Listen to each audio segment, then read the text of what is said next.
තෙරුවන් සරණයි කරුණාවන්ත ගුණබර සත්පුරුෂ පින්වත්නි සෑම සෙනසුරාදා දිනකම රාත්‍රියේ පැවැත්වෙන සජීවී ධර්ම සාකච්ඡා වාරයේ 47 වන ධර්ම සාකච්ඡා වාරයයි අදත් මේ විදිහට ආරම්භ කරන්නේ සමන්ත චක්කවාලීසු අත්‍රා ගච්ඡන්තු දීවතා සද්ධම්මං මුනි රාජස් සුනන්තු සග්ග මොක්කදම් ධම්ම ශ්‍රවණ කාලෝ අයං බදන්තා ධම්ම ශ්‍රවණ කාලෝ අයං බදන්තා ධම්ම ශ්‍රවණ කාලෝ අයං බදන්තා නමෝ තස් භගවතු අරහතු සම්මා සම්බුද්දස්ස නමෝ තස් භගවතු අරහතු සම්මා සම්බුද්දස්ස නමෝ තස් භගවතු අරහතු සම්මා සම්බුද්දස්ස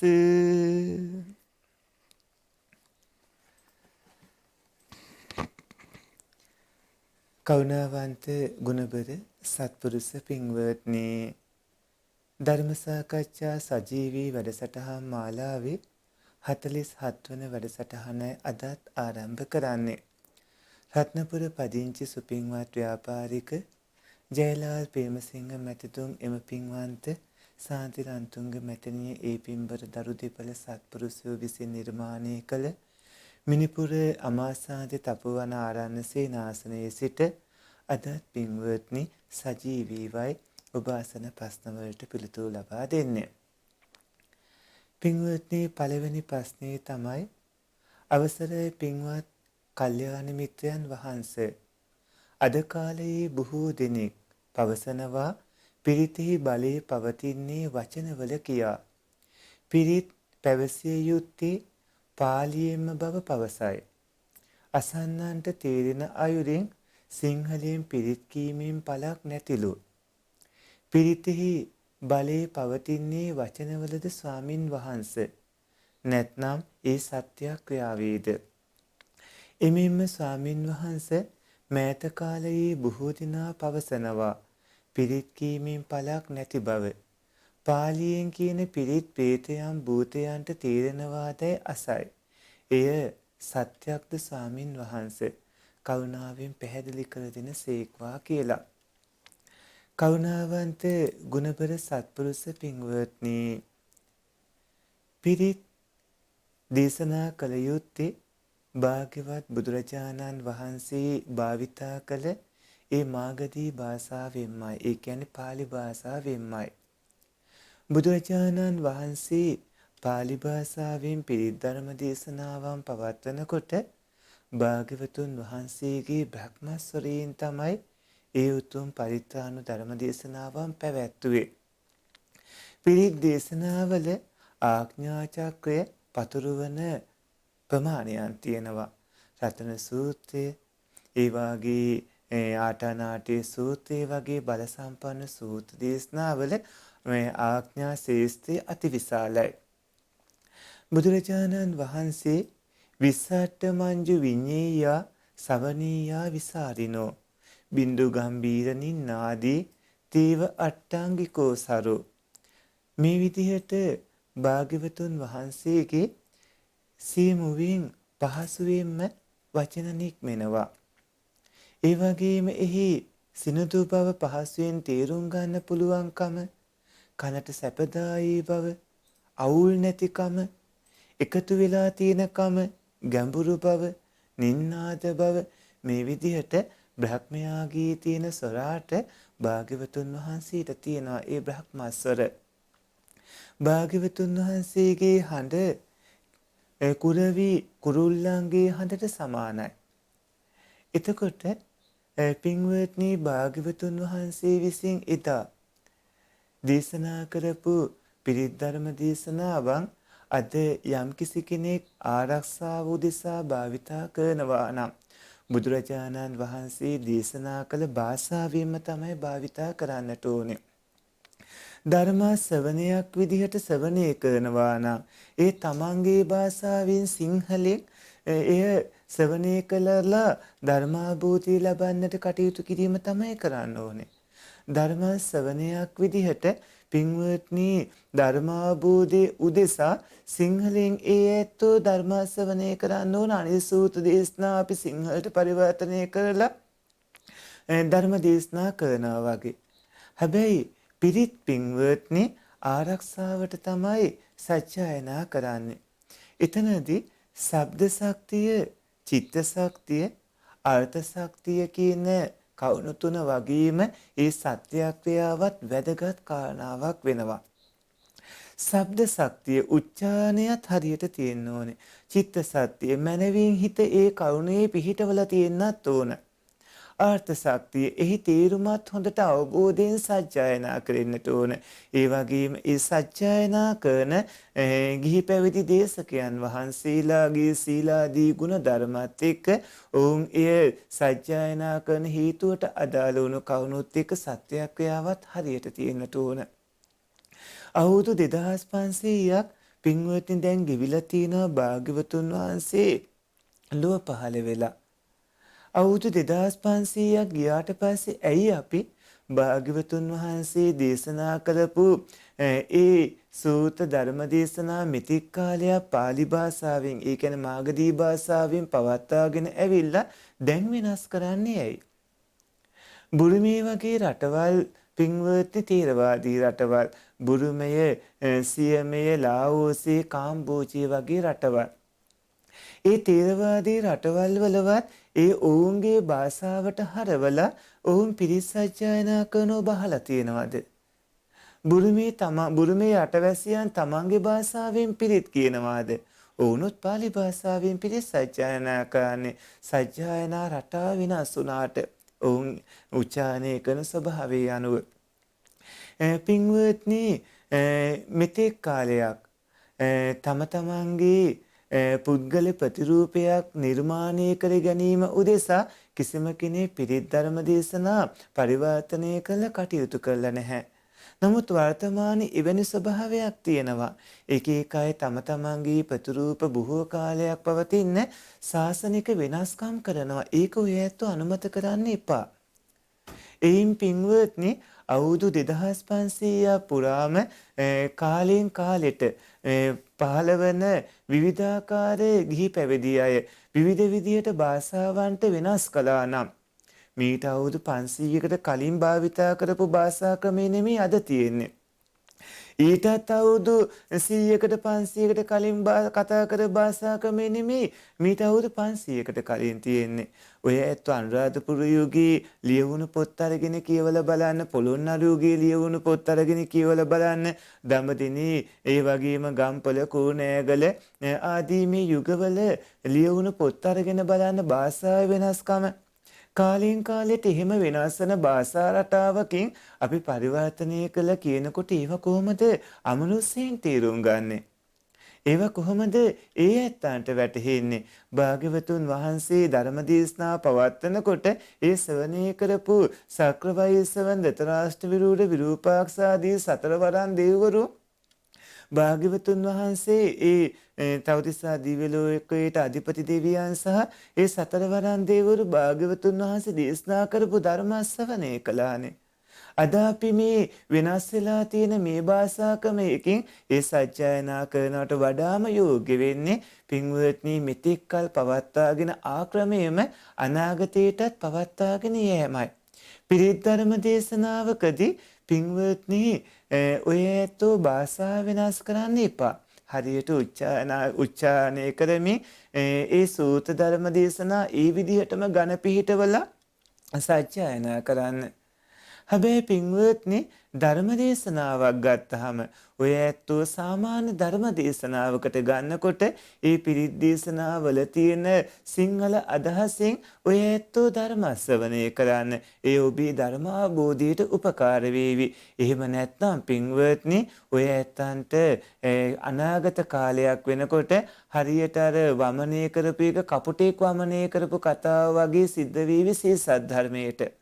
ඒ නිසා කාලයෙන් කාලයට කිසිම විදිහකින් ඒ වෙනස් කරන්න එපා. මෙතෙක් කාලයක් pāli භාෂාවෙන් පැවතුණු ඒ පිරිත් ධර්ම දේශනාදී ඒ ආකාරයෙන්ම අනාගතයට පවත්වාගෙන ගියොත් තමයි ශබ්ද ශක්තිය, චිත්ත ශක්තිය, අර්ථ ශක්තිය වගේම සත්‍ය ක්‍රියාව ආදියත් මනවින් පිහිටමින් උතුම් ප්‍රතිඵල ලබා ගන්න පුළුවන්කම ලැබෙන්නේ. පින්වත්නි ධර්ම ශ්‍රවණයෙන් ධර්ම අවබෝධයයි භාග්‍යවතුන් වහන්සේ දේශනා කළ ආකාරයටම එය භාවිතා කරමින් එහි ආරක්ෂාව සලස්වා ගැනීමයි යන කාරණා දෙකත් පටලවා ගන්නට එපා. සත්පුරුෂ පින්වත්නි ඊළඟට අහලා තියෙන ප්‍රශ්නේ තමයි අවසරයි පින්වත් ස්වාමින් වහන්සේ සමාජයේ බොහෝ දෙනෙක් පවසනවා නිවසක බුදු පිළිම වහන්සේව තබන්න අවශ්‍ය නිර්තදිකිනොත් බස්නාහිර පළාතට නිදා ගැනීම අසුබයි කියා. බුදුදහමට අනුව මේ අර්ථ පැහැදිලි කර දෙන සීක්වා ස්වාමින් වහන්සේ කියලා. පින්වත්නි බුද්ධ ප්‍රතිමා වහන්සේ නමක් නිර්තදිකට තබන්න කියලා නිදා ගන්නකොට බස්නාහිර පළාතට නිදා ගැනීම අසුබයි කියලා කියනකොට සමාජයේම සම්මත කරගත් කාරණා ඇති. නමුත් භාග්‍යවත් බුදුරජාණන් වහන්සේ සම්බුද්ධත්වයට පත්වෙනකොට නැගෙනහිර දිසාව බලා තමයි ලෝතුරා සම්මා සම්බුද්ධත්වයට පත් උනේ. බටහිර දිසාව, ඒ වගේම උතුරු දිසාව, දකුණු දිසාව ඒ සඳහා සුදුසු නැති බව බෝසතාණන් වහන්සේ වටහා ගත්තා. බෝධිසත්වයන් වහන්සේ නැගෙනහිර දිසාව බලා තමයි ඉතා ඒ වෙලාවේ පරියංකයෙන් වජ්‍රාසනයේ වැඩ සිටියේ. පින්වත්නි නැගෙනහිර දිසාව බලා බුද්ධ ප්‍රතිමා වහන්සේ තැන්පත් කිරීම අනාදිමත් දීර්ඝ මේ වර්ෂ ගණනාව පුරාම පින්වත්නි සිදු කරගෙන ආවා. නැගෙනහිර දිසාව බලා තැන්පත් කරන එක සුදුසුයි. එහෙම කරන්න බැරි තැන් තියෙනවා නිවෙස්වල. එහෙම කරන්න බැරි තැන්වලදී ඔය ඇත්තන්ගේ ඇස්වල ගැටෙන ආකාරයට ඔය ඇත්තන්ට කොයි වෙලාවෙත් බුදුරජාණන් වහන්සේ දකින්න පුළුවන් ආකාරයට මම බුදුරජාණන් වහන්සේ ළඟමයි ඉන්නේ කියන හැඟීම ඇතිවන විදිහට ඔබේ දේශීරසයා මානාදී ඇති නොවන විදිහට ඔබට පේන තැනක බුද්ධ ප්‍රතිමා වහන්සේ තැන්පත් කරන්න. ඒ නිවස් ඉදි කරලා තියෙන, ඒ තට්ටු ගොඩනැගිලි ඉදි කරලා තියෙන ඔබ ජීවත් වෙන භූමියට අදාළ විදිහට බුද්ධ ප්‍රතිමා වහන්සේ තැන්පත් කර ගැනීම කිසිදු වරදක් නැහැ. කවුරු හරි ඒ ගැන දොස් කිව්වොත් ඒ වෙලාවේ ඔය ඇතු සිහියට නංවා ගන්න බුදුරජාණන් වහන්සේ ජීවමානව වැඩ සිටියේදී නැගෙනහිර දිසාව බලාගෙන වැඩ සිටියේ නැති බව සිහිපත් කරගන්න. බුදුරජාණන් වහන්සේ මුණ ගැහෙන්නට කවුරු හෝ කෙනෙක් පැමිණියොත් නැත්නම් භාග්‍යවතුන් වහන්සේ ඒ කවුරු හරි කෙනෙක් ළඟට වැඩම කළොත් නැගෙනහිර දිසාව බලාගෙනම ධර්ම දේශනා කළේ නැති බව සිහියට නංවාගෙන ඔය ඒ වගේ වෙලාවකදී පහසු විදිහට බුද්ධ ප්‍රතිමා වහන්සේ තැන්පත් කරගන්න වඩා වැදගත් වෙන්නේ පින්වත්නි ඔය ඇත්තන්ට ඇතිවන කුසල චේතනාවයි කර්මය වෙන්නේ. එයයි ඔබට විපාක ධර්ම ලබා දෙන්නේ. ඒ නිසා දිසාවකට වඩා වැදගත්ම කාරණා වෙන්නේ මෙතෙන්දී චේතනාව බව තේරුම් අරගෙන කටයුතු කරන්නට ඕනේ. සත්පුරුෂ පින්වත්නි ඊළඟට අහලා තියෙන ප්‍රශ්නේ තමයි අවසරයි පින්වත් කල්යාණ මිත්‍ර ස්වාමින් වහන්සේ මරණ මොහොතේදී ඇතිවන සිත් පරම්පරාව කියලා දෙන ස්වාමින් වහන්සේ මානින් මතු මැරෙන්නවත් සමගම කර්මානුරූපව උප්පත්තියක් ලබනවා නේද? ඒත් ගන්ධබ්බ අවස්ථාවක් තියෙනවද? එම අවස්ථාවත් කාරුණිකව පහදා දෙන්න. අවසරයි ස්වාමිනී, ඔබ වහන්සේට චතුරාර්ය සත්‍ය ධර්මයේ අවබෝධ වේවා. සාදු සාදු සාදු. මගේ අම්මා රෝගාතුරව සිට ජීවිත ගමනින් සමුගත්තා. සසරේ යන්න ගියා. මවගේ වියෝව අප කාට සංවේදී. ඔබ වහන්සේගෙන් සිත නිවීමට දහම් කරුණ බලාපොරොත්තු වෙමු කියලා. සත්පුරුෂ පින්වත්නි, ඔය ඇත්තාගේ 15 සපත්තු ඔබේ ආදරණීය ඒ පින්බර අම්මා පරලොව ජීවිතේ සුවපත් කර ගනිත්වා. මේ ධර්ම දානමේ උතුම් පින් අනුමෝදන් වෙත්වා. ඒ පින්බර මෑණියන් වහන්සේගේ පරලොව ජීවිතයේ සුඛිතමුහිතව සැපවත්ව බලවත්ව ප්‍රඥාව දියුණු කරගෙන ඉක්මන් භවයකදීම එතුමිය උතුම් නිවනින් සැනසෙත්වායි කියලා අපිත් පුණ්‍යානුමෝදනාවන් කරනවා. සත්පුරුෂ පින්වත්නි, ඔයතු යම් දවසක ඔබේ ආදරණීය ඒ පින්වන්ත මෑණියන් වහන්සේ වගේ ඔබේ දූ දරු නෑදෑ හිතමිතුරු සංවේගයෙන් ඉන්නකොට, අඬනකොට, වැළපෙනකොට මේ ලෝකේ දාලා යන ඇත්තෝ, සියලු මිනිස්සු මේ ලෝකේ දාලා යන ඇත්තෝ, සියලු දෙවිවරු ඒ උප්පත්තිය ලබාගෙන ඉන්න සැප සම්පත් සියල්ලම අත්හැරලා යන ඇත්තෝ, සියලු බ්‍රහ්මයෝ ඒ සියල්ල අත්හැරලා යන ඇත්තෝ, සතර අපාගත හැමෝම ඒ සියල්ල අත්හැරලා යන ඇත්තෝ. පින්වත්නි, මේ මොහොතේ කණික මරණයේ විදිහට සනිකව ඇතිවන ස්කන්ධයන්ගේ ඇතිව නැතුව යෑමේ මරණයක් තියෙනවා. සම්මුති මරණයේ විදිහටයි අපි ඔය කතා කරන ආයුක්කේ කියන ආයුෂ අවසන් වෙලා වෙන මරණේ, කම්මක්කේ කියන කර්ම අවසන් වෙලා වෙන මරණේ, උභයක්කේ කියන ආයුෂය කර්මය දෙකම අවසන් වෙලා වෙන මරණේ, උපච්ඡේද කියන උපන් ජනක කුසල කර්ම ශක්තිය ඉතිරිව තිබියදී, ආයුෂත් ඉතිරිව තිබියදී අතීත කටත්තා කර්මයක් හෝ දිට්ඨ ධම්ම වේදනීය අකුසල කර්මයක් හෝ මතුවලා අර උපන් ජනක කර්මය නැති කළා දාලා ඒ හදිස්සියේ වන ආපදා පීඩාදියත් එක්ක මානෙටපත් කිරීම කියන ඔය සම්මුති මරණ ක්‍රම වලට හැමෝම මුහුණ දෙන්නට ඕනේ. සමුච්ඡේද මානෙ කියලා තියෙන එක රහතන් වහන්සේලාගේ සහ මුලින්ම ස්කන්ධයන්ගේ අවසානයේ. රහතන් වහන්සේලාගේ පිනුවම් පෑම. මෙතනදී පින්වත්නි, කවුරු හරි කෙනෙක් මානෙටපත් වෙනකොට චක්කුද්්වාර වීති, සෝතද්්වාර වීති, ගානද්්වාර වීති, ජීවහද්්වාර වීති, කායද්්වාර වීති, මනෝද්්වාර වීති විදිහට මානාසන්න චිත්ත වීති ඇති වෙන්න පුළුවන් ආකාර 6ක් තියෙනවා.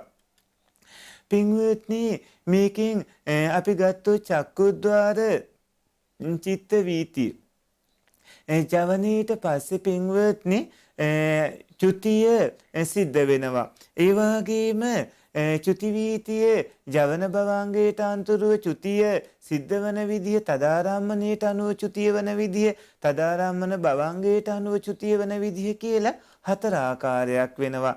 කවුරු හරි මරණයටපත් වෙනකොට ඒ මානාසන්න වෙලාවේදී පින්වත්නි වැටහෙන දේවල් අනුව බැලුවාම ඒක කර්ම නිමිති, ගති නිමිති කියන නිමිති තුනෙන් එකක් අරගෙන මානාසන චිත්ත වීතියේ ජවනයන්ගේ විපාක විදියට චුතිපටිසන්ධිය සිද්ධ වෙද්දී පින්වත්නි ගරුක ආසන්න ආචින්න කටත්තා කියන කර්ම තමයි ඒට බලපාලා තියෙන්නේ. එතකොට ගරුක කර්ම විදියට බලපත්ල අකුසල කර්ම නම් පංචානන්තාරේ පාප කර්ම, නියත මිත්‍යා දෘෂ්ටි වගේ ඒවා බලපත්ල කුසල කර්ම නම් ධානය උපදවා ගනී වගේ ඒවා ගරුක කර්ම විදියට මුලින් බලපාන පුළුවන්. නැත්නම් දෙවනියට ආසන්න කර්මයක්, මානාසන්න වෙලාවේ කලහෝ අතීතයේ කළ ඒ මොහොතේ සිහිපත් කලහෝ සිහිපත් උන කර්මයක්.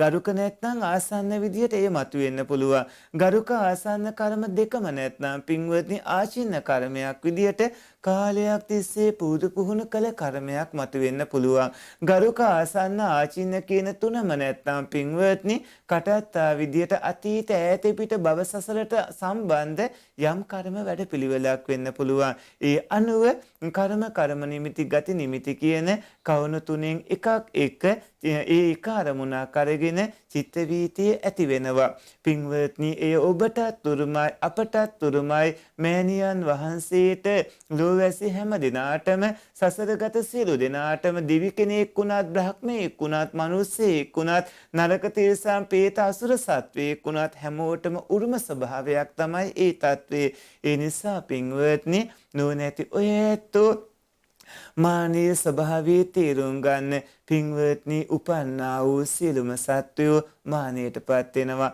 අද කොයි වෙලාවේ, හෙට කොයි වෙලාවේ, අනිද්දා ඉන් අනිද්දා මේ ඇතුළට ගත්ත හුස්ම ටික පිටට යන්නේ නැතුව, පිටට හෙළපු වාතේ නැවත ඇතුළට ගන්නේ නැතුව, පින්වත්නි, වෙනත් කුමන හෝ ආකාරයකට යම්කිසි ලෙඩකින්, ඇස් රෝගයකින්, කන් රෝගයකින්, දත් රෝගයකින්, නැත්නම් පිළිකාවකින්, අංශභාගයකින්, එහෙම නැත්නම් බඩේ ඇතිවන ලෙඩකින්, ඔළුවේ ලී කැටි ගැහිීමකින්, වක්ගඩුවල ප්‍රශ්නයකින්, හදවතේ ප්‍රශ්නයකින්, අක්මාවේ ප්‍රශ්නයකින්, නහරවල ගැටලුවකින්, කුමන හරි විදිහට පින්වත්නි, ඔය ඇත්තන්ගේ මරණය කොහොමත් කවදා හරි සිද්ධ වෙනවා. ඉතින් හරියට තන අගරැඳි පිනි බිඳුවක් වගේ කොයි වෙලාවේද කියලා කියන්න බැරි මේ ජීවිතය පින්වත්නි, කවුරු හෝ අත්හැරලා යනකොට අපි ඇඳීමේ, වැළපීමේ, දුක් වීමේ තේරුමක් නැහැ. අපි අත්හැරෙන දවස වෙන්න කලින් මාර්ගඵලයක් ලබන්නට තමයි දැඩි වීරියෙන් ඔබ කටයුතු කරගන්න ඕන. ඔය ඇත්තෝ ශරීරේ අත්හැරලා යන්න කලින්, ඔය ඇත්තෝ මේ භවයෙන් ඉවත් වෙන්න කලින්, මේ භවේ නැති වෙන්න කලින් මාර්ගඵලයක් ලබන්න කටයුතු කරන්න ඕනේ. කවුරු හරි කෙනෙක් මිය ගියාට පස්සේ පින්වත්නි, ඔබ අහලා තියෙන ප්‍රශ්නේ හැටියට මානින් මතු මැරෙනවා සමගම කර්මාරූප උප්පත්තියක් ලබනවා නේද? ඕ පින්වත්නි, අනිවාර්යයෙන්ම කෙනෙක් මරණයත් එක්කම නැවත උපදිනවා. ඒත් ගන්ධබ්බ අවස්ථාවක් තියෙනවද කියලා ඇහුවොත් කිසිසේත්ම ගන්ධබ්බ අවස්ථාවක් ඇති වෙන්නේම නැහැ. ඇතිවන්නට ඉඩක් නැහැ. ගන්ධබ්බ කියලා වෙනම සත්ව කොට්ටාසයක් ඉන්නවා.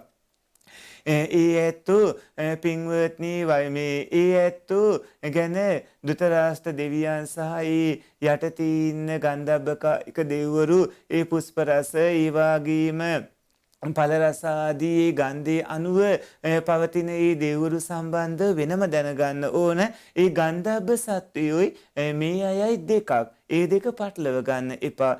පින්වත්නි, මෙතන ගන්ධබ්බයා කියලා එහෙම අන්තරාභවයක සැරසාන අවස්ථාවක් කිසිසේත්ම ඇති වෙන්න විදිහක් නැහැ. ඒකට හේතුව තමයි විඥානයයි වේදනා සංඥා සංකාරයෝ වෙන් කරන්නට බෑ.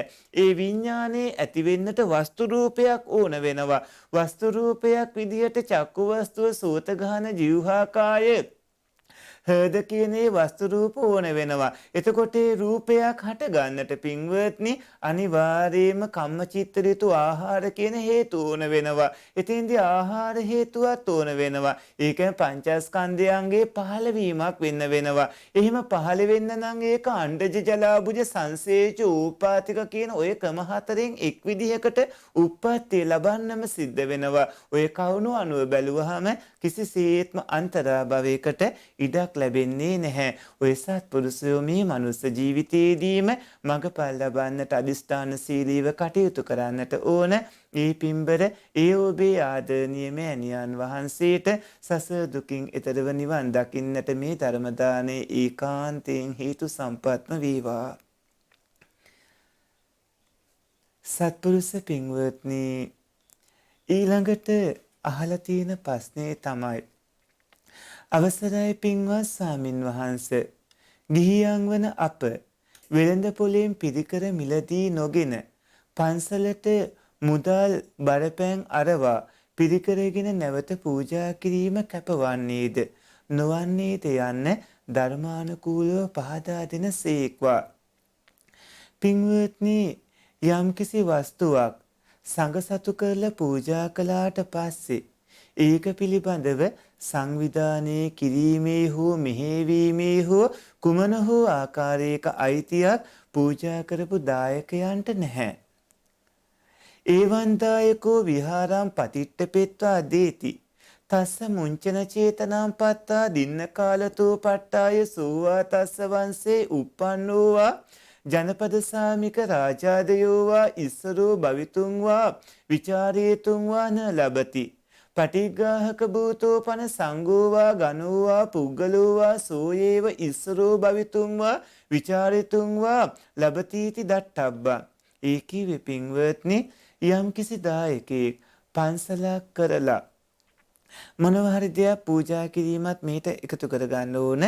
මුංචන චේතනාව උපදවාගෙන පූජා කළොත් ඒක පිළිගත් සංඝ රත්නයේට හරි පුද්ගලයන්ට හරි පින්වත්නි ඇරෙන්න ඒක පූජා කරපු දායකයාටවත් ඒ දායකයාගේ පරපුරේ අයටවත් ඒ ප්‍රදේශයට අධිපති අයටවත් රජවරුන්ටවත් මේ පන්සල මේ විදිහට පවත්වන්න ඕන, මේ පන්සල මේ විදිහට මෙහෙවන්න ඕන, මේ පන්සලේ කටයුතු වෙන්න ඕනේ මේ විදිහට කියලා තමාගේ බලය පවත්වන්නට කිසිසේත්ම අයිතියක් නැහැ කියන එක තමයි ඒ පාඨයේ සඳහන් වුනේ. ඒ විදිහට දායකයන්ට පූජා කළ වස්තුව ගැන බලපැවැත්වීමක් සංවිධානයක් කරන්නට අයිතියක් නැත්තේ පූජා කිරීමෙන්ම දායකයාගේ අයිතිය කෙලවර වන හින්දා.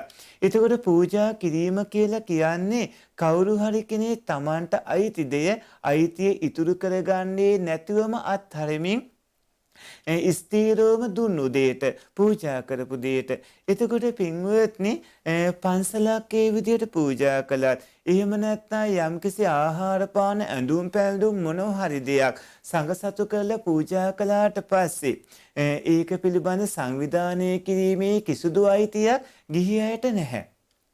සාංගික කරපු ආහාර පාන වස්ත්‍ර ඉඳුන් හිටුන් ඒ දේවල් වල සාංගිකත්වයේ පින්වත්නි හැම වෙලාවෙම තියෙන්නේ නැහැ.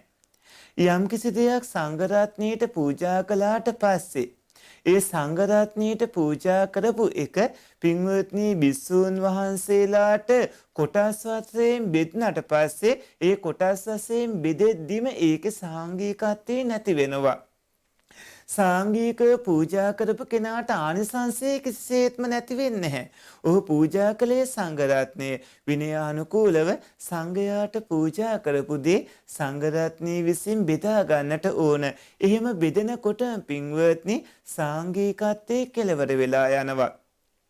එතකොට සංඝ රත්නයට බෙදන්න කලින් මේ සංඝයා අතර කෙනෙක් හෝ එහෙම නැත්නම් ගිහි අය අතර කෙනෙක් හෝ ඒව ගත්තොත් පින්වත්නි ඒක පැහැරගත් දෙයක් වෙනවා. එතකොට සොරකම් කළ දෙයක් වෙනවා. සංඝයාට අයිති දෙයක් පැහැරගත්තා වෙනවා. හැබැයි සංඝ රත්නයට බෙදුවට පස්සේ පින්වත්නි Tamanට ලැබුණු කොටස ඒ භික්ෂුන් වහන්සේට කැමති විදි දෙයක් කරන්න පුළුවන්. කැමති නම් ඒ ආහාර පාන ආදී වළඳන්න පුළුවන්. සුදුසු ගිහි කෙනෙක්ට වුණත් ඒක දෙන්න පුළුවන්. හැබැයි සාංගිකකම තියෙන වෙලාවේ ඒකෙන් පොඩ්ඩක්වත් ගිහි අයට එහෙම දෙන්න පුළුවන් කමක් නැහැ. ඒක බෙදෙන්නට ඕන. මේ විදිහට පින්වත්නි ඒ පිළිබඳව බොහෝ කවුණු දැනගන්නට ඕන. භික්ෂුන් වහන්සේලාට සිවුරු ආදී පූජා කිරීමේදී එතෙන්දී භික්ෂූන් වහන්සේලා හැසිරෙන්නට ඕන ආකාරයේ බුදුරජාණන් වහන්සේ දේශනා කරන්නට යෙත්න අදිස්ථාන කරගන්නට එහෙම කටයුතු කරන්න ඕන විදිහේම එතනදී පින්වත්නි භික්ෂූන් වහන්සේලාට යම්කිසි දෙයක් පූජා කළාට පස්සේ ඒ පූජා කළ දේ තමන් වහන්සේලාට බෙදිලාවට පස්සේ මෙතෙන්දි ගරු භාණ්ඩ ගන්න බෑ. මේකට ගරු භාණ්ඩ නෙමෙයි අනිත් අය ගන්නට ඕන. පින්වත්නි බෙදලාවට පස්සේ එයට කැමැත්තක් කරන්නට පුළුවන්කම් භික්ෂුන් වහන්සේලාට තියෙන ගරු භාණ්ඩ ආදිය ඇරෙන්න. එතනදී පින්වත්නි භික්ෂුන් වහන්සේලාට කැමැත්තක් කරන්න පුළුවන්කම තියෙනවා. නමුත් ඔය ඇත්තන්ගේ චේතනාව එතෙන්දී වැදගත් වෙනවා. ගිහි ඇත්තු වෙන ඔය ඇත්තු වෙළඳ පොළට ගිහිල්ලා වෙළඳ පොලින් ඒක මිලදී ගන්නකොට ඒ වෙළෙන්දා විසින් ඒ මුදල් ටික අරගෙන ඔහු ඒකෙන් තමන්ගේ බිරිඳ පෝෂණය කරද්දී තමන්ගේ දූ දරුවෝ පෝෂණය කරද්දී ඔහු ඒකේ මත්ද්‍රව්‍ය බොනවා නම් මත්ද්‍රව්‍ය ගද්දී ගෙවල් දොරවල් හදනවා නම් ගෙවල් දොරවල් හදද්දී ඔහු ඒ මුදලින් පින්වත්නි ඔහුගේ ජීවිකාවේ අවශ්‍ය දේවල් කරගද්දී ඔහුට ඒක වැරදි කාම සේවනයන් තියෙනවා නම් ඒ කාන්තාවන්ගේ පිරිමින් වෙනුවෙන් වියදම් කිරීම වගේ ඒ හැම කරුණක්ම ඔහු එයින් පරිහරණය කරනකොට ඔය ඇත්තෝ ඒව ඔස්සේ හොයන්න යන්න එපා. ඔය ඇත්තෝ වෙළඳසැලකේ මුලදී ගත්තත් ඔය ඇත්තෝ කොතනින් කොයි ආකාරයකට මිලදී ගත්තත් ඒ පුද්ගලයාට අදාළව පින්වත්නි ඒ කවුරු නෙමෙයි ඔබ විමසන්නට ඕන. ඔය ඇත්තෝ එයින් ලැබෙන කුසල කර්ම වැඩපිළිවෙල සම්බන්ධවයි විමසන්නට ඕනේ. බිස්සුන් වහන්සේලාගේ අධ්‍යාපන කටයුතු, බෙහෙත් කටයුතු, ඉඳුම් හිටුම් කටයුතු, සංඝරත්නයේ පින්වත්නි ඒ සුව පැවැත්මට අවශ්‍ය කරන මගපල් ලබා සසරින් එතර වන ගමනට අවශ්‍ය කරන සිව්පස පත්‍ය පහසුකම් වෙනුවෙන් ඔබ යම් තීරණයක් ගන්නවා නම් ඒ තීරණය සමග ඔය ඇත්තන්ට ඇති වෙන්නේ අලෝභයේ, අදෝසයේ, අමෝහයේ කියන හේතු යෙත්න සිද්ධ නැත්නම් ලෝභ, මෝහ, දෝස, මෝහ කියන හේතු යෙත්න සිද්ධ කියන කාරණා මත තමයි විපාක ශක්තියින් ගොඩ නැගෙන්නේ. ඒ නිසා ඔය පින්වතුන් යම් කරුණක් කරනවා නම් පින්වත්නි ඔබට මේ මොහොතේ කුසල රැස්වන ආකාරයට ඔබ කටයුතු කරන්න නැවත හැරලා බලද්දී උනත් පසුතැවීමක් ඇති නොවන ආකාරයට කටයුතු කරන්නට වග බලා ගන්නට ඕනේ. සත්පුරුෂ පින්වත්නි ඊළඟට අහලා තියෙන ප්‍රශ්නේ තමයි තෙරුවන් සරණයි ස්වාමින් වහන්සේ. විවිධ ධර්ම දේශනාවල විවිධ ආකාරයන්ට බුද්ධානුස්සති භාවනාව වඩන ආකාරයේ පෙන්වා දී ඇත. බුද්ධානුස්සති භාවනාව කළද සාර්ථක බුද්ධානුස්සති වැඩි නොමැති බව හැඟේ. ස්වාමින් වහන්සේ නිවැරදිව බුද්ධානුස්සති භාවනාව වඩන්නේ කෙසේද යන්න පහදා දෙන සීක්වා. පින්වත්නි ඔය ඇත්තෝ බුදුගුණ භාවනාව වඩනකොට ඔය ඇත්තන්ට මුලින්ම ආනිසංස විදිහට බුදුගුණ නවයේ පුරුදු වීම වෙන්න ඕනේ. බුදුගුණ නවයේ හිතාලෝමින් භක්තියෙන් ගතසිත පහන් වන බවක් ඇති වෙන්න ඕන. දරදඬු ඕලාරික ගතු අඩු වෙලා කයසිත තැම්පත් වෙන බවකුත් ඇති වෙන්න ඕන. බුදුගුණ අරමුණෙහිම සිහිය පිහිටුවන්නට පුළුවන්කම ඇති වෙන්නත් ඕන. ඔය තත්ත්වයේ ඇති කරගන්නට ඔබේ සීලයත් ඔබට උපකාර වෙනවා. පූර්ව කෘත්‍යයන් කිරීමත් ඔබට උපකාර වෙනවා. පින්වත්නි ඔය ඇත්තෝ ඉතිපිසෝ භගවා අරහං සම්මා සම්බුද්ධෝ විචාචන සම්පන්නෝ සුගතෝ ලෝකවිදු අනුත්තරෝ පුරිස ධම්ම සාරති සත්තා දීව මනුස්සානම් බුද්ධෝ භගවා විදියට බුදුගුණ මෙනෙහි කරන්නට ඕන. එතකොට ඔය ඇත්තන්ට ඔය ආනිසංස විපාකයෝ ලැබෙනවා. පින්වත්නි ඒ පුරුදු පුහුණු වුණාට පස්සේ තවත් ආනිසංස වගේක් ඔය ඇත්ත ලබා ගන්න ඕන. ඒ තමයි හිත ලෝභ දේශ මොහ ආදී පාප අරමුණු කරා යෑම අඩු වෙලා නිතර බුදුගුණ අරමුණෙහිම පවත්වා ගන්න පුළුවන් තත්ත්වය ඇති කර ගන්න ඕනේ. සද්ධාව, භක්තිය, බුද්ධ ගෞරවයේ, පීතිය, කුසලයට ඇති කැමැත්ත, වීර්යය, කයේ සිටේ සැහැල්ලු බව වගේ බොහෝ ආනිසංස ලබා ගන්නට ඔය පින්වතුන් ඊ භාග්‍යවත් බුදුරජාණන් වහන්සේ අරහන් වනසේක. ඒ භාග්‍යවත් බුදුරජාණන් වහන්සේ සම්මා සම්බුද්ධ නම් වනසේක. ඒ භාග්‍යවත් බුදුරජාණන් වහන්සේ විචාචරණ සම්පන්න නම් වනසේක. ඒ භාග්‍යවත් බුදුරජාණන් වහන්සේ සුගත නම් වනසේක. ඒ භාග්‍යවත් බුදුරජාණන් වහන්සේ ලෝකවිදු නම් වනසේක. ඒ භාග්‍යවත් බුදුරජාණන් වහන්සේ අනුත්තර පුරිස ධම්ම සාරති නම් වනසේක. ඒ භාග්‍යවත් බුදුරජාණන් වහන්සේ සත්තා දීව මනුස්සානන් නම් වනසේක. ඒ භාග්‍යවත් බුදුරජාණන් වහන්සේ බුද්ධ නම් වනසේක. ඒ භාග්‍යවත් බුදුරජාණන් වහන්සේ භගවා නම් වනසේක ආදී විදියට භාවනා වඩන්නට ඕන. එහිනුත් පස්සේ පින්වත්නි ඔය ඇත්තෝ උද්ඝාන නිමිති ආදී ප්‍රතිභාග නිමිති ආදී උපදවාගෙන උපචාර සමාධියම උපදවා ගන්න පුළුවන් තත්ත්වයේ දක්වා. මොකද බුද්ධානුස්මතියෙන් ධ්‍යාන ලැබෙන්නේ නැහැ. ධ්‍යාන ලබා ගන්න පුළුවන් කමක් නැහැ බුද්ධානුස්මතියෙන්. නමුත් උපචාර සමාධිය දක්වා දියුණු වෙන්න පුළුවන්කම ලැබෙනවා. පින්වත්නි ඒ වෙනුවෙන් අරහම් බුදුගුණේ අරගෙන විස්තර වශයෙන් ඔය ඇත්තන්ට විස්තර වශයෙන් භාවනා කරන්න පුළුවන්. ඊන් පස්සේ සම්මා සම්බුද්ධ බුද්ධ ගුණේ අරගෙනත් ඔය ඇත්තන්ට විස්තර වශයෙන් භාවනා කරන්න පුළුවන්. අරහන් සම්මා සම්බුදු දෙකම එකට අරන් කරන්න පුළුවන්. ඉන්පස්සේ විජ්ජාචරණ සම්පන්න බුද්ධ ගුණේ වඩලා අර කලින් දෙකත් එක්ක මේ තුනම එකට ගන්න පුළුවන්. ඉන්පස්සේ හතරවන පස්වන ওই විදිහට බුදු ගුණ අරගෙන ඔය ඇත්තන්ට නවහර ආදී බුදු ගුණ ඔස්සේ භාවනා කරන්න පුළුවන්. එහෙම හිත එකඟ කර ගැනීම මතක සත්‍ය ආදී දුර්වල නම් අපහසු නම් එක බුදු ගුණයක් විතරක් අරගෙන භාවනාදී වඩන්න පුළුවන්. කොහොම වුණත් පින්වත්නි ඔය ඇත්ත බුදු ගුණ අරමුණේම හිතේ ඒකාග්‍රතාවය උපදවාගෙන භාවනා වඩන්නට ඕන. ඒ පිළිබඳව අපේ වෙනම භාවනා වැඩසටහන් වල දේශනා පවතිනවා. ඔය ඇත්ත පින්වත්නි ඒවා අරගෙන ශ්‍රවණය කරමින් ඒ ඔස්සේ භාවනා කටයුතු කරලා ප්‍රතිඵල ගන්න. බුද්ධානුස්සති භාවනාවත් එහි අවසානයේට විදර්ශනාවට නන්වා කටයුතු කරන්නට වග බලා ගන්න. එතකොට ඔබට පුළුවන් මේ භයානක සසරින් එතර වෙන්නට බුද්ධානුස්සති භාවනාවම ප්‍රයෝජනයට ගන්නට. සත්පුරුෂ පින්වත්නි ඊළඟට ඔය ඇත්තෝ අහලා තියෙන ප්‍රශ්නේ තමයි අවසරයි ගරු පින්වත් ස්වාමින් වහන්සේ සිංහල අලුත් අවුරුද්ද සහ බුදුදහම ගැන පැහැදිලි කිරීමක් කරන සීක්වා සාදු සාදු සාදු කියලා. සත්පුරුෂ පින්වත්නි මුලින්ම ඔය ඇත්තන්ට සිංහල අලුත් අවුරුද්ද කියන්නේ මොකක්ද කියලා අපි කියන්නම්. ඉන්පසු ඔය ඇත්තන්ට බුදුදහම කියන්නේ මොකක්ද කියලා පැහැදිලි කරන්නම්. ඉන්පස්සේ දෙකේම ස්වභාවයේ එක්ක ඔබ කටයුතු කළ යුත්තේ කොහොමද කියලාත් පෙන්වලා දෙන්නම්. පින්වත්නි සිංහල අලුත් අවුරුද්ද කියන්නේ ජාතියකට අයිති වුණු ජාතියක් විසින් සිද්ධ කරන නැකත් චාරිත්‍ර ඇතුළත් සිදුවීමක්.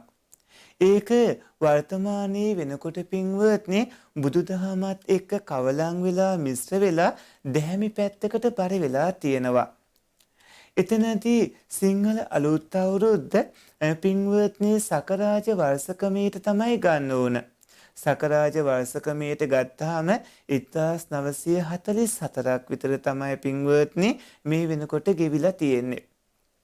එතකොට සකරාජ වර්ෂකමේ ගන්නට ඕනේ පින්වත්නි ඒ සක කියන රාජ්‍ය පෙළපතට අනුව ඉන්දියාවේ නැගෙනහිර ඉන්දියාවේ සක කියලා රාජ්‍ය පෙළපතක් ආරම්භ වෙලා තියෙනවා.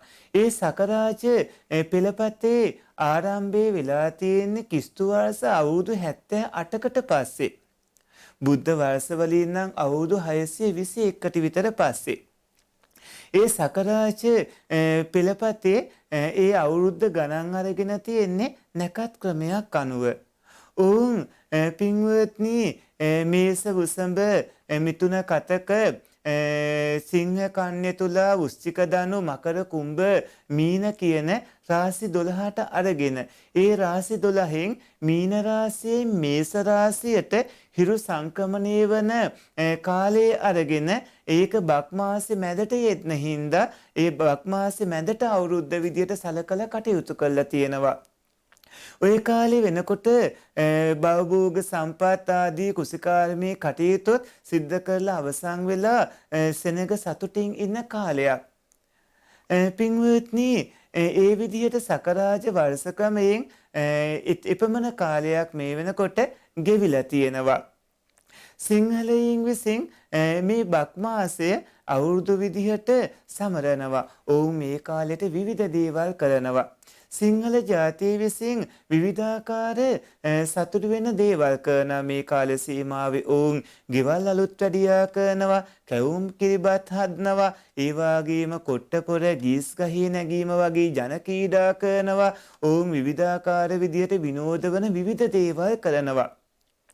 මේ ඔවුන්ගේ පින්වත්නි ඒ අවුරුදු ක්‍රමය සිංහල ජාතිය ඒ කියන්නේ අපි සිංහලනේ. සිංහල ජාතියේ අවුරුදු උත්සව සමරන ක්‍රමයක් තියෙනවා. ඒක දීර්ඝ කාලයක් තිස්සේ ඇවිල්ලා තියෙනවා. නමුත් බුදුදහම ඊට වඩා වෙනස්. පින්වත්නි බුදුදහම මේ සකරාජ වර්ෂකමේ ඇති වෙන්නට අවුරුදු 621කට පමණ ඉහතදී ඇති වුණේ. බුදුදහම තුල කියන්නේ පින්වත්නි ස්කන්ධ ධාතු ආයතන ඉන්ද්‍රිය ආදී ධර්මතාවයන්ගේ පරමාර්ථ වැඩපිළිවෙල චතුරාර්ය සත්‍ය ධර්මයේ අවබෝධ කරගන්නට තමයි මඟ පෙන්වන්නේ. බුදුදහම තුල එකම අරමුණ වෙන්නේ චතුරාර්ය සත්‍ය ධර්ම අවබෝධය. එහෙම කරන්න පුළුවන් අයත් මිනිසුන් අතර ඉන්නවා, බැරි අයත් මිනිසුන් අතර ඉන්නවා. මිනිසුන් අතර ති හේතුක උප්පත්තිලාභීන් ඉන්නවා, දෙවිවරු අතරත් එහෙමයි ඉන්නවා. මිනිසුන් අතර දි හේතුකයි ඉන්නවා, දෙවිවරු අතරත් දි හේතුකයි ඉන්නවා. මිනිසුන් අතර අ හේතුක සුගති අයත් ඉන්නවා. ඒ අයගේ විවිධ දෘෂ්ටි තියෙනවා. සමහරුන් කාමයේ උපාදානය කරගෙන, ditthිය උපාදානය කරගෙන, සීලබ්බත පරාමාසය උපාදානය කරගෙන මම මගේ ආදී විදිහට උපාදානයන් එක ඉන්නේ. එහෙම උපාදානයන්ගෙන් පිරලා ඉන්න පිරිසක්.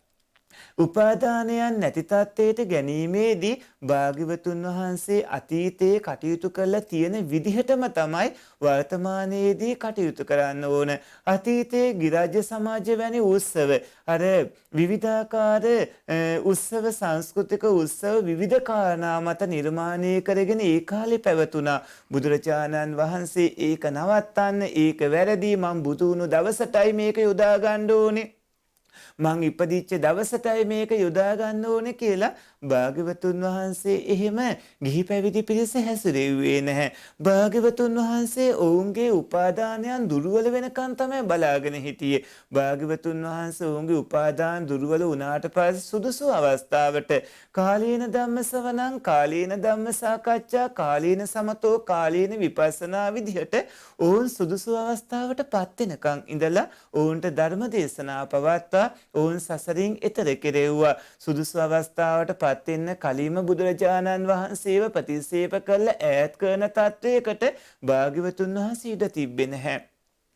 පින්වත්නි, මේ විදිහට බැලුවහම වර්තමානයේදී විවිධ උදවිය විවිධ දෘෂ්ටිගත වීම වලට පත් වෙලා ඉන්නවා. සිංහල ජාතිය බුදුදහමත් පින්වත්නි ගත්තාම සිංහල ජාතියේ සංස්කෘතික උත්සවවලට බෞද්ධ භික්ෂූන් වහන්සේලා, මේ මිහිණින් වහන්සේලා, උපාසක උපාසිකාවන් විරුද්ධ වෙලා පින්වත්නි ඔවුන් සම්බුදු සසුනේ වෛරක්කාරයෝ බවට පත් කරගන්න හොඳ නැහැ.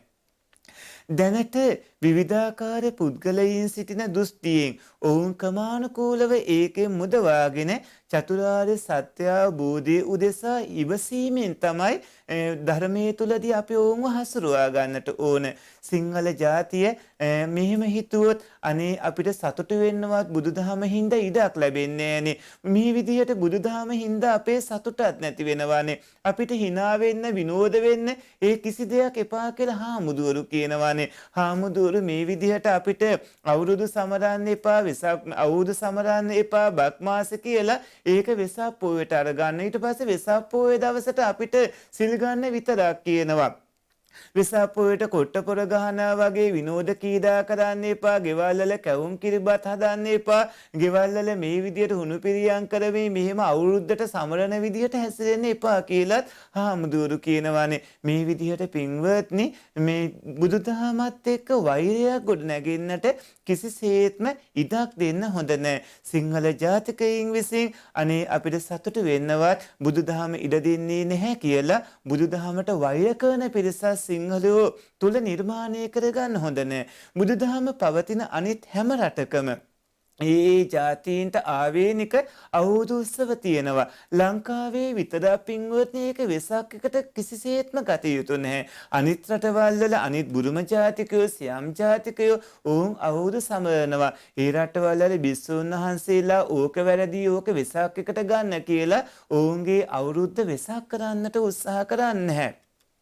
වෙසක් එකට කිසිසේත්ම නිවෙස් අලුත් වැඩියා කිරීම, කැවුම් කිරිබත් කෑම, කොට්ටපොර ගීස් ගහේ නැගීම වගේ ජන කීඩා කිරීම, අවුරුද්දට විනෝද වෙන කිසිම දෙයක් පින්වත්නි කරන්න දෙන්න පුළුවන් කමකුත් නැහැ. වෙසක් කියලා කියන්නේ භාග්‍යවතුන් වහන්සේගේ බෝසතාණන් වහන්සේගේ ඉපදීම, බෝසතාණන් වහන්සේ සම්බුද්ධත්වයට පත්වීම, බුදුරජාණන් වහන්සේගේ පිරිනිවන් පෑම කියන උතුම් තෙමගුල සිහි කරමින් සිල් සමාදන් වෙලා භාවනා කළ යුතු පින්බර පුරපසළොස්වක පොහෝ දිනයක්.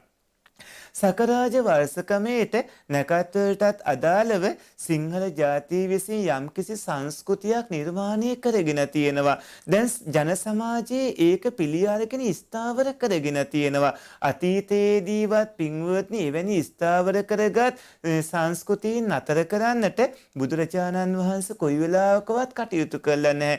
ඒ වගේ සංස්කෘතීන් තුලදීම ධර්මාබෝධය උදෙසා අවශ්‍ය මඟ පෙන්වීම තමයි කරලා තියෙන්නේ.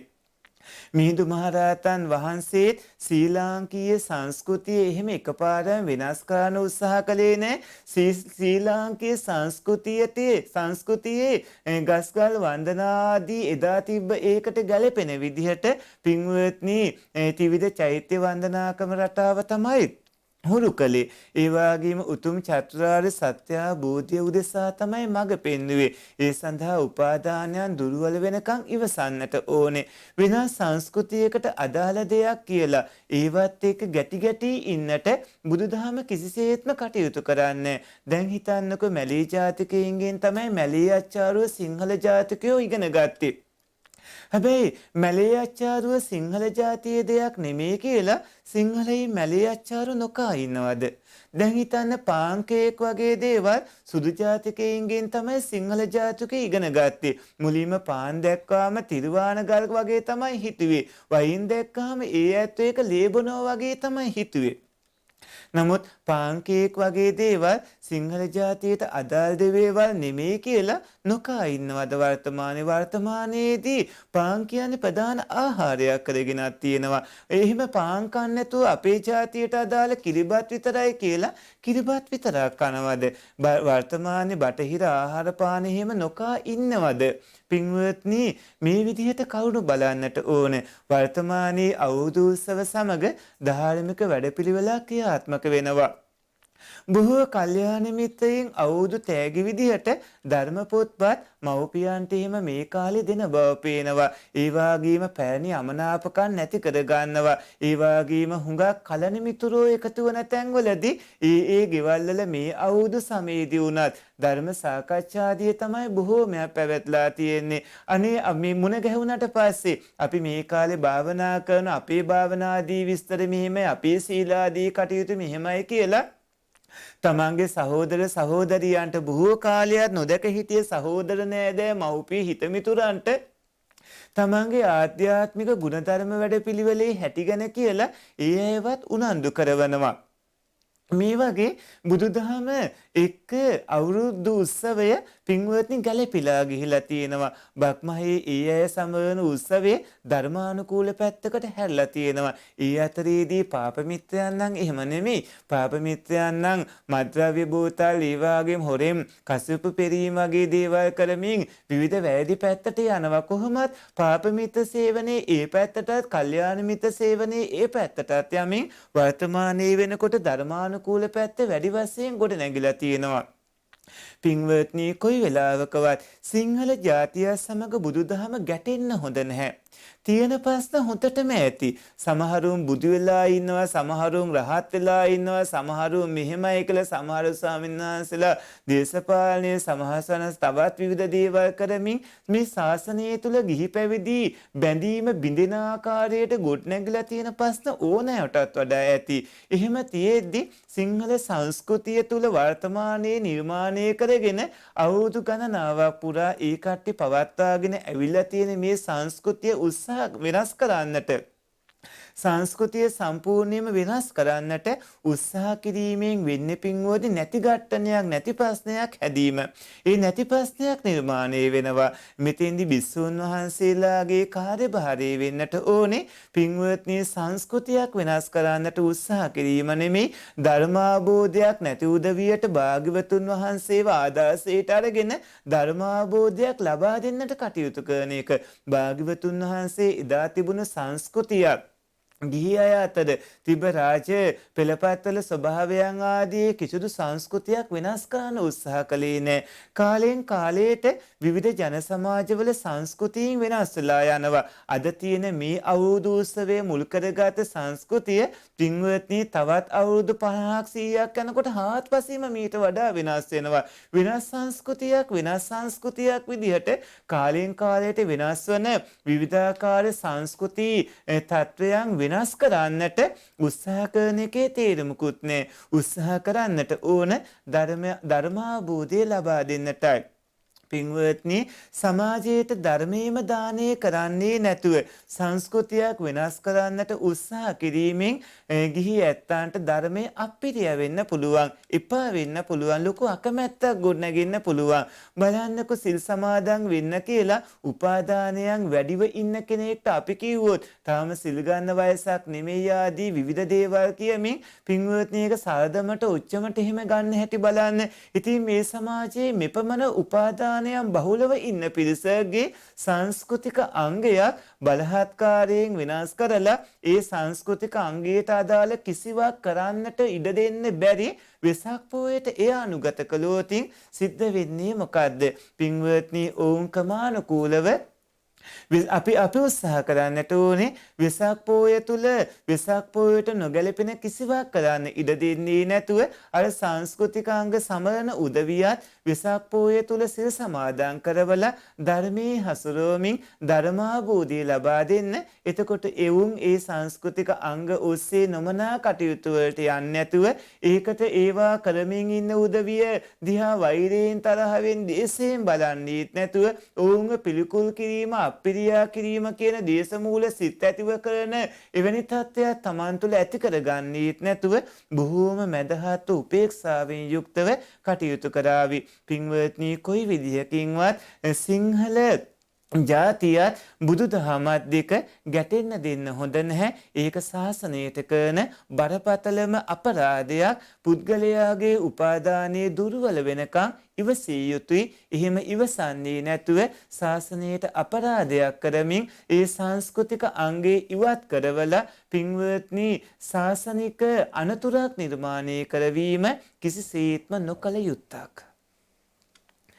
සත්පුරුෂ පින්වත්නි ඊළඟට අහලා තියෙන ප්‍රශ්නේ තමයි අවසරයි පින්වත් කල්යාණ මිත්‍ර ස්වාමින් වහන්සේ කරුණාවෙන් පහදා දෙනු මැනවි. දාන පාංශකූල වැනි ගිහියන්ගේ කටයුතු උදෙසා නිවෙස් වලට වඩින ස්වාමින් වහන්සේලා අසුන්ගන්නා අනුපිළිවෙලක් වේද ඔබ වහන්සේ පතන බෝධියකින් සසර දුකින් මිදෙත්වා කියලා. සත්පුරුෂ පින්වත්නි දානයකට පාංශකූලයකට ගිහියත්තන්ගේ නිවෙස් වලට වඩිනකොට විතරක් නෙමෙයි විහාරස්ථානයේ වන්දනාමාන කරනකොට උදී හවස වතපිරිත්වලදී ඒ වගේම උපසම්පදා ස්වාමින් වහන්සේලා සීමා මාලකයේදී ඒ වගේම පරිස්කාර ලැබුණාම ඒව බෙදාගද්දී ඒ වගේම ආසන පිළියෙල කරගද්දී කුටි සෙනසුන් පනවනකොට පැවිදි ජීවිතයට අදාළ හැම දෙයකදීම පින්වත්නි කටයුතු කරන අනුපිළිවෙලක් තියෙනවා. සාමණේර හාමුදුරු අතර නම් පින්වත්නි සාමණේර ජීවිතයට ඇතුල් වූ දවසේ ඉඳලා ඒ දින ගණනාවට තමයි වැඩිමල්කම හැදෙන්නේ. නැත්තම් වයසින් නෙමෙයි. ඒ වගේම උපසම්පදා ස්වාමින් වහන්සේලා අතර නම් උපසම්පදා භූමියටපත් වූ දිනයේ ඉඳලා තමයි මේ පින්වත්නි ඒ දින ගණන් කරන්නේ. නැත්තම් වයසින් නෙමෙයි. ගිහි වයස කිසිසේත්ම අදාළ වෙන්නේ නැහැ. දාන පාංශකූල ඒ වගේම පොහොය විනය කර්ම දානශාලාවට වැඩමවීම ආදී පැවිදි ජීවිතයට අදාළ හැම දෙයකටම මුළු මහත් පැවිදි ජීවිතයේ වන්දනාමාන කර ගැනීම ආදී ගරු සත්කාර කිරීම ආදී සියල්ල පසුපස්සේ තියෙන්නේ පින්වත්නි උපසම්පදා වෙලා වැඩි වෙන්නට ඕනේ. නැත්නම් සාමණේර වෙලා වැඩි වෙන්නට ඕන. ඒ විදිහට තමයි පැහැදිලිව වැඩ වෙලක් තියෙන්නේ. පින්වත්නි ඊළඟට අහලා තියෙන ප්‍රශ්නේ තමයි ස්වාමින් වහන්සේ අවසරයි. සතර නාමස්කන්ධය වේදනා සංඥා සංකාර විඥාන දුක්වන ආකාරයේ පැහැදිලි කර දෙන සීක්වා තිරුවන් සරණයි ස්වාමින් වහන්සේ කියලා. පින්වත්නි සතර නාමස්කන්ධයෝ වේදනා සංඥා සංකාර විඥානත් පීලනට්ට සංකතට්ට සංතාපට්ට විපරිණාමට්ට කියන මෙන්න මේ தත්වයන්ගෙන් යුක්තයි. ඒ කියන්නේ පින්වත්නි පීලනට්ට. නැවත නැවතත් සත්වයින්ව පෙළෙනවා තමනුත් පෙළෙනවා.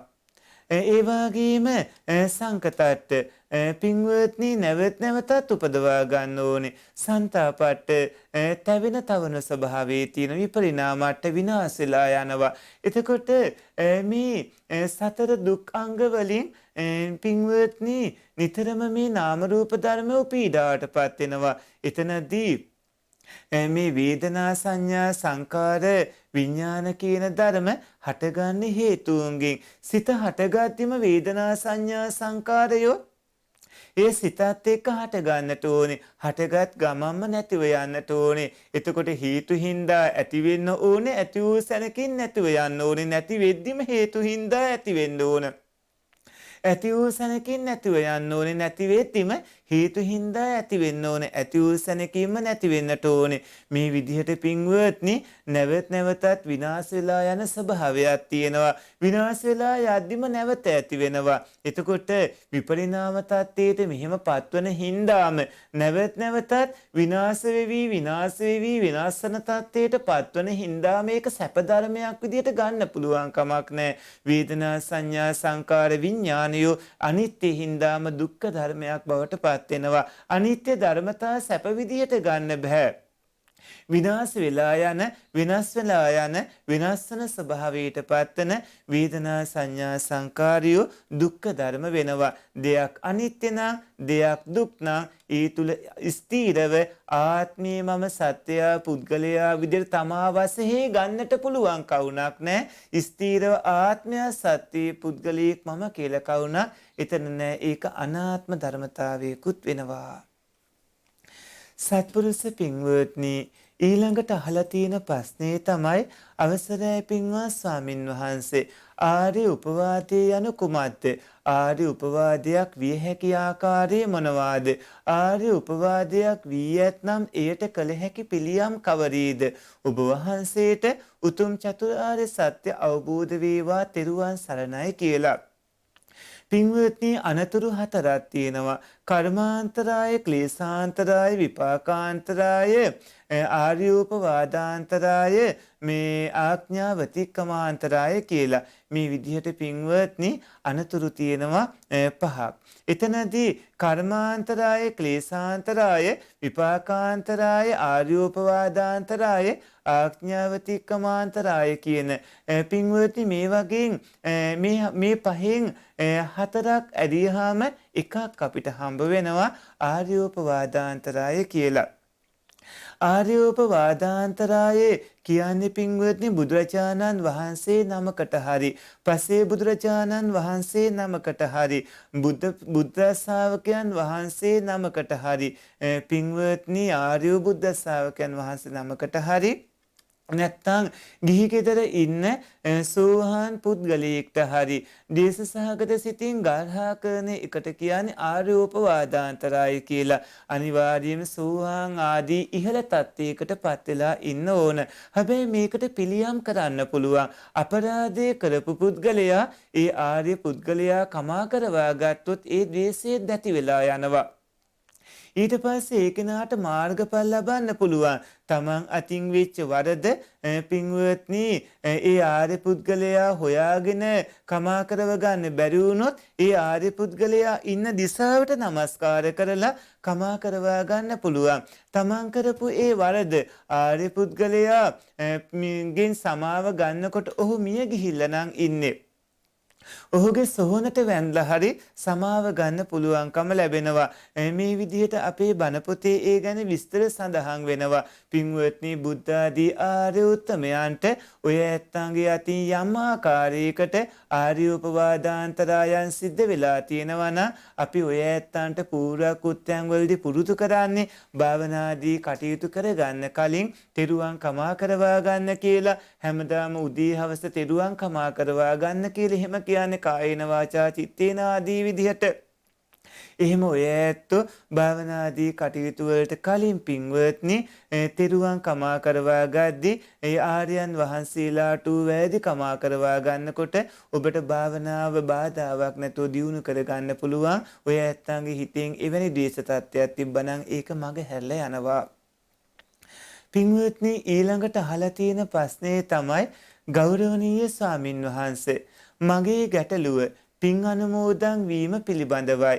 පින්වතුන් විසින් මහත් පින්කම් සිදු කොට ඒවායේ ඡායාරූප හා වීඩියෝ පට සමාජ ජාලා තුළ ඇතුළත් කරන එකද බොහෝ සුලභයි. අපි වෙන යම් කෙනෙක් විසින් සිදු කළා වූ ඒ කුසලයන් දැක ඒ පින් කුසල් අනුමෝදන් වීමට සාදු සාදු යනුවෙන් පවසනවා. අපිට එසේ කිව් පමණින් ඒ කුසල් අත්පත් වෙනවාද? නැතිනම් හරියට ඒ කුසල් අත්පත් කරගන්නේ කෙසේද?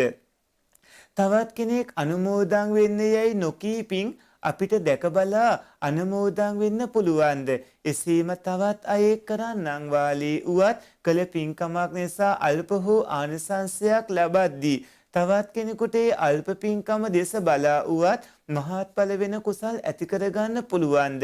මේ කාරණා සම්බන්ධයෙන් තීරුම් කළ දෙන්න ස්වාමින් වහන්සේ ඔබ වහන්සේට භාග්‍යවත් අරහත් සම්බුදු සරණ වේවා කියලා. සත්පුරුෂ පින්වත්නි ඒකෙදී ඒක මෙන්න මේ ආකාරයට තේරුම් ගන්න. පින්වත්නි දානං සීලංච භාවනා වෙය්‍යා වච්චා පචායනා පත්තානුමෝදනා පත්තිදානං ධම්මස්ස දේශනා සවනාදිට්ඨුජ්ජු කම්ම මිච්ඡේවං දසතා තිතං කියලා පින්වත්නි අපිට හම්බ වෙනවා කාරණා 10ක්. මේකෙදි පින් අනුමෝදන් වීම පින්වත්නි මෙන්න මේ විදිහට තේරුම් ගන්න ඕනේ. පත්තානුමෝදනාව කියන්නේ පින් අනුමෝදන් වීමට නමක්.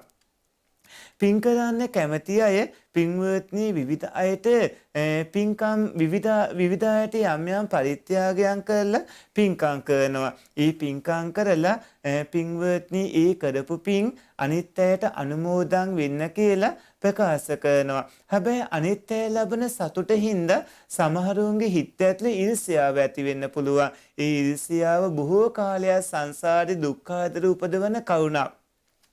ඒ හින්දා පින්වත්නි ඊර්ෂ්‍යාව තියෙන උදවියට සතුටු වෙන්න පුළුවන් කමක් නැහැ. ඊර්ෂ්‍යාව තියෙන කට්ටිය දායක අයටයි ප්‍රතිග්‍රාහක අයටයි දිගොල්ලටම දොස් කියනවා, නින්දා කරනවා, අපහාස කරනවා. පින් අනුමෝදන් වෙන්නේ නැහැ. ප්‍රතිග්‍රාහකයන්ට ලැබෙන ලාභයේ සලකලා ඒකටත් ඊර්ෂ්‍යා කරනවා. මේ ඊර්ෂ්‍යාවෙන් හින්දා පුණ්‍යානුමෝදනාවන් වෙන්නට පුළුවන් කමක් නැහැ. නමුත් නුවණැති උදවිය පින්කම් කළාම ඒවායේ ඡායාරූප වීඩියෝ පට සමාජ ජාලා තුළ ඇතුළත් කරනවා. ඒක පින්වත්නි ගොඩක් වටිනා දෙයක්.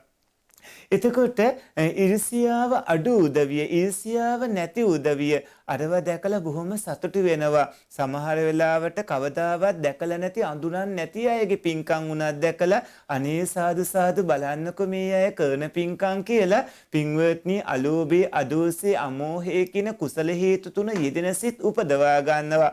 එහෙම උපදවා ගන්නවා කියන්නේම ඒ කුසල හේතු තුන යෙදෙන හිත් එක්ක ඒ උදවියට ලැබෙන කුසල විපාක.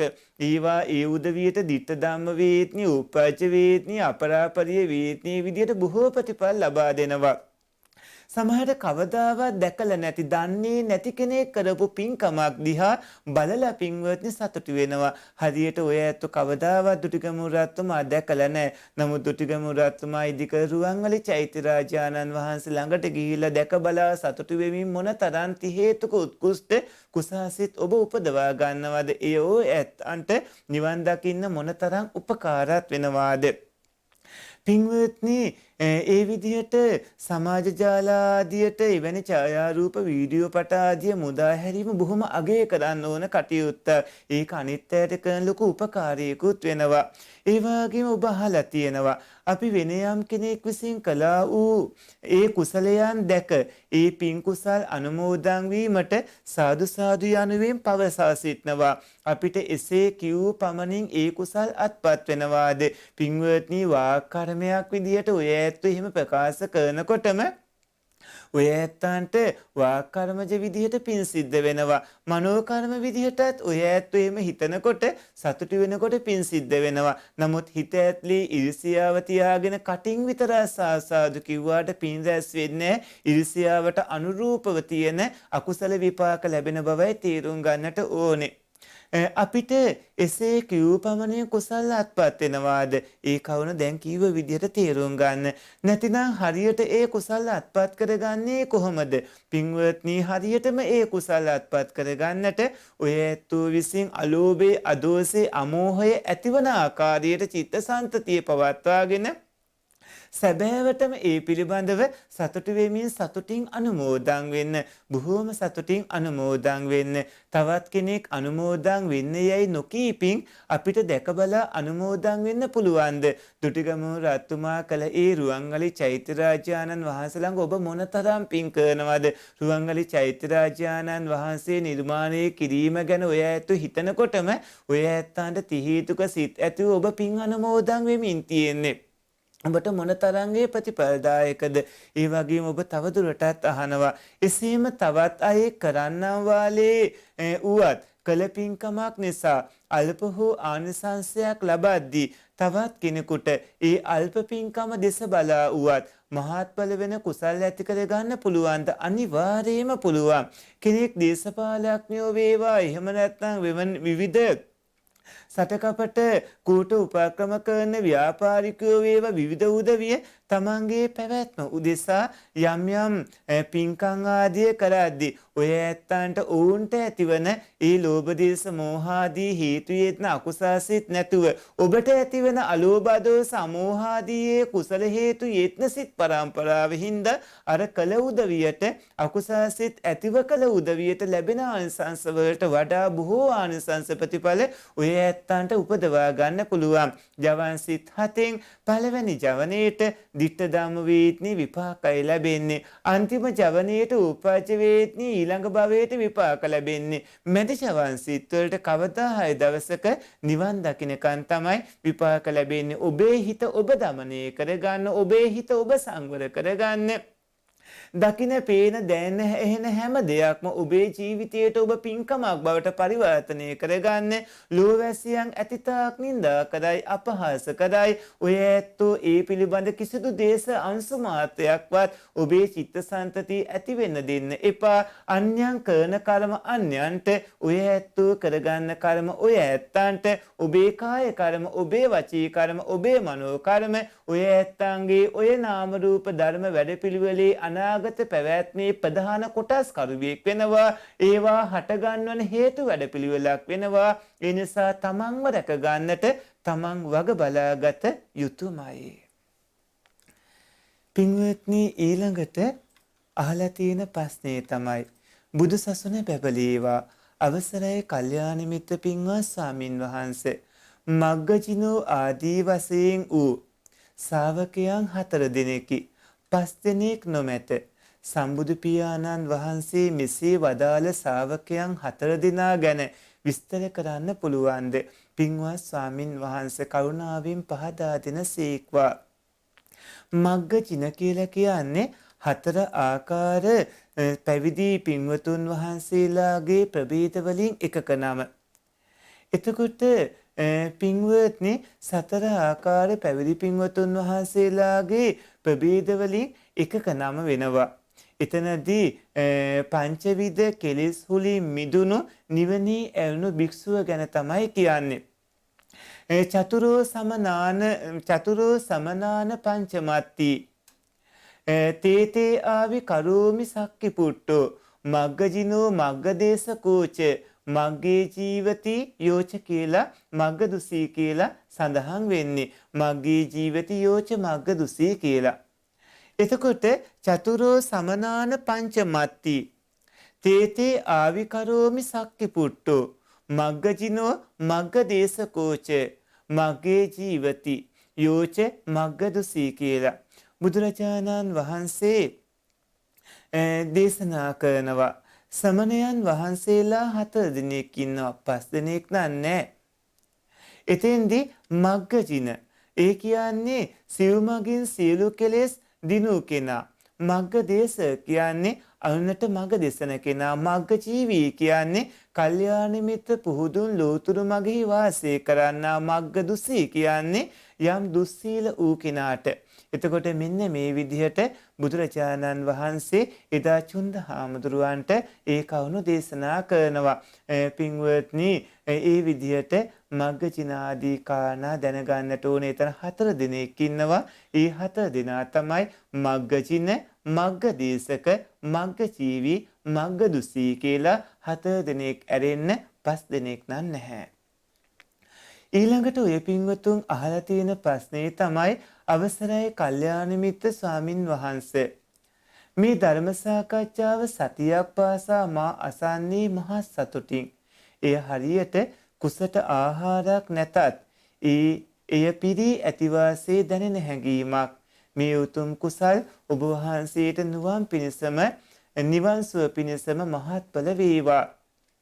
පින්වත් ස්වාමින් වහන්සේ, මගේ ඊතා සමීප මිතුරියක් නිතරම පවසනවා ඇයට නැති කර ගැනීමට කොතරම් අවශ්‍ය වුවත් බුදුරජාණන් වහන්සේ ගැන, සංඝයා වහන්සේලා ගැන, කාමසිතවිලි වලට අදාළ විතර්ක සිතේ ඇතිවන බව, භාග්‍යවතුන් වහන්සේ රූප සම්පත්තිය, සිද්ධාර්ථයන් වහන්සේගේ හා යසෝදරා උත්තමාවියගේ නොසැලුණු පීමය ආදී කාරණාත්, සංඝයා වහන්සේලාගේ පිරිසුදු බව, පිළිවෙල බව හා සංසුන් බව දකිද්දී එන පැහැදීම මැඩගෙන ඒ කාරණා සම්බන්ධයෙන් ඇගේ චිත්තය තුල එසේ ආදරේ, රාගයේ වැනි කාමසිතුවිලි ඉපදීම ඇයවත් දන්නේ නැහැ කියනවා. ඇය සිතින් සිතා උපද්දවා ගන්නා ඒවා නෙමෙයිලු. ඇයට ඒ සිතිවිලි අයහපත් ඒවා බවත් වෙන්කොට හඳුනා ගන්නත් පුළුවන්. මේ හේතුවෙන් ඇය බොහෝ බියපත්ව අසරණවයි සිටින්නේ. මේ ගැන ඇයට තීරුම් කරන්න මා දන්නේ නෑ. ස්වාමින් වහන්සේ, අනුකම්පාවෙන් පහදා දෙන මැනවි. ඔබ වහන්සේට නිදුක් නිරෝගී චිර ජීවන සම්පන්නිය වේවා කියලා. කරුණාවන්ත ගුණපර සත්පුරුෂ පින්වත්නි, ඔය පින්වතුන් මේ අහපු මේ ගැටලුවත් එක්ක බැලුවාම එතනදී පින්වත්නි, ඒ මිතුරිය සමහර වෙලාවට අහන දේශනා එතුමියට ලොකු බාධාවක් වෙන බවක් පේනවා. ඒ තමයි ඔබතුමිය මිතුරියගෙන් අහන්නේ වැඩි වශයෙන් අහන දේශනා මොනවද කියලා. ඒ අහන දේශනාවලදී පින්වත්නි, ධර්මාභෝධයේ උදෙසාම පවතින දේවල් වලට වඩා ඒ ලෝභාදිය මතුවන ආකාරයේ දේශනා වැඩපිළිවෙලක් සමහරට අහිමින් ඇති. ඒ නිසා මෙවැනි තත්යකට පත් වෙන්න පුළුවන්. පින්වත්නි, භාග්‍යවතුන් වහන්සේ කොයි වෙලාවකවත් දේශනා කළාද මගේ බෝසත් අවදියේ මා යසෝදරා සමග සිටිනු විදිහට ඒ නොසැලුණු ප්‍රේමයේ තිබුණු ආකාරයේ මෙහෙමයි ඔබත් ඒ වගේ ප්‍රේම කරන්න, එහෙම ගිහි ජීවිතේ ගෙවන්න ආදී විදිහට. පින්වත්නි, බුදුරජාණන් වහන්සේ රාගයේ මතුවන ආකාරයට නෙමේ, රාගයේ දුරවන ආකාරයට දේශනා කළේ. රාගය දුරු වෙන්නට පින්වත්නි, තිලක්ෂණයට අනුව හිතන්න පුරුදු වෙන්න, අසුභාදිය වැඩෙන ආකාරයට කටයුතු කරවන්න, ඒ වගේම නිරන්තරයෙන්ම බුදු ගුණ මෙනෙහි කරන්න, දහම් ගුණ, සංගුණ මෙනෙහි කරන්න, ඒ වගේම පින්වත්නි, පිප්පලී මානවකයාගේ බද්දකච්ඡායනාගේ ඒ චෛත්‍යපදානවල අතීත බැඳීම් ස්වභාවයන් එක්ක ඇලීම ඇති කරගන්න එපා. යසෝදරා දේවියගේ, ඒ වගේම සිද්ධාර්ථ කුමාරයාගේ සාංශාරික ප්‍රේම කතාවට ඔය ඇත්තු ඇලුම් කරන්න එපා. යසෝදරා දේවියගේ කෙලෙසුන් නැසූ පිරිනිවනට ඔය ඇත්තෝ ලං වෙන්න.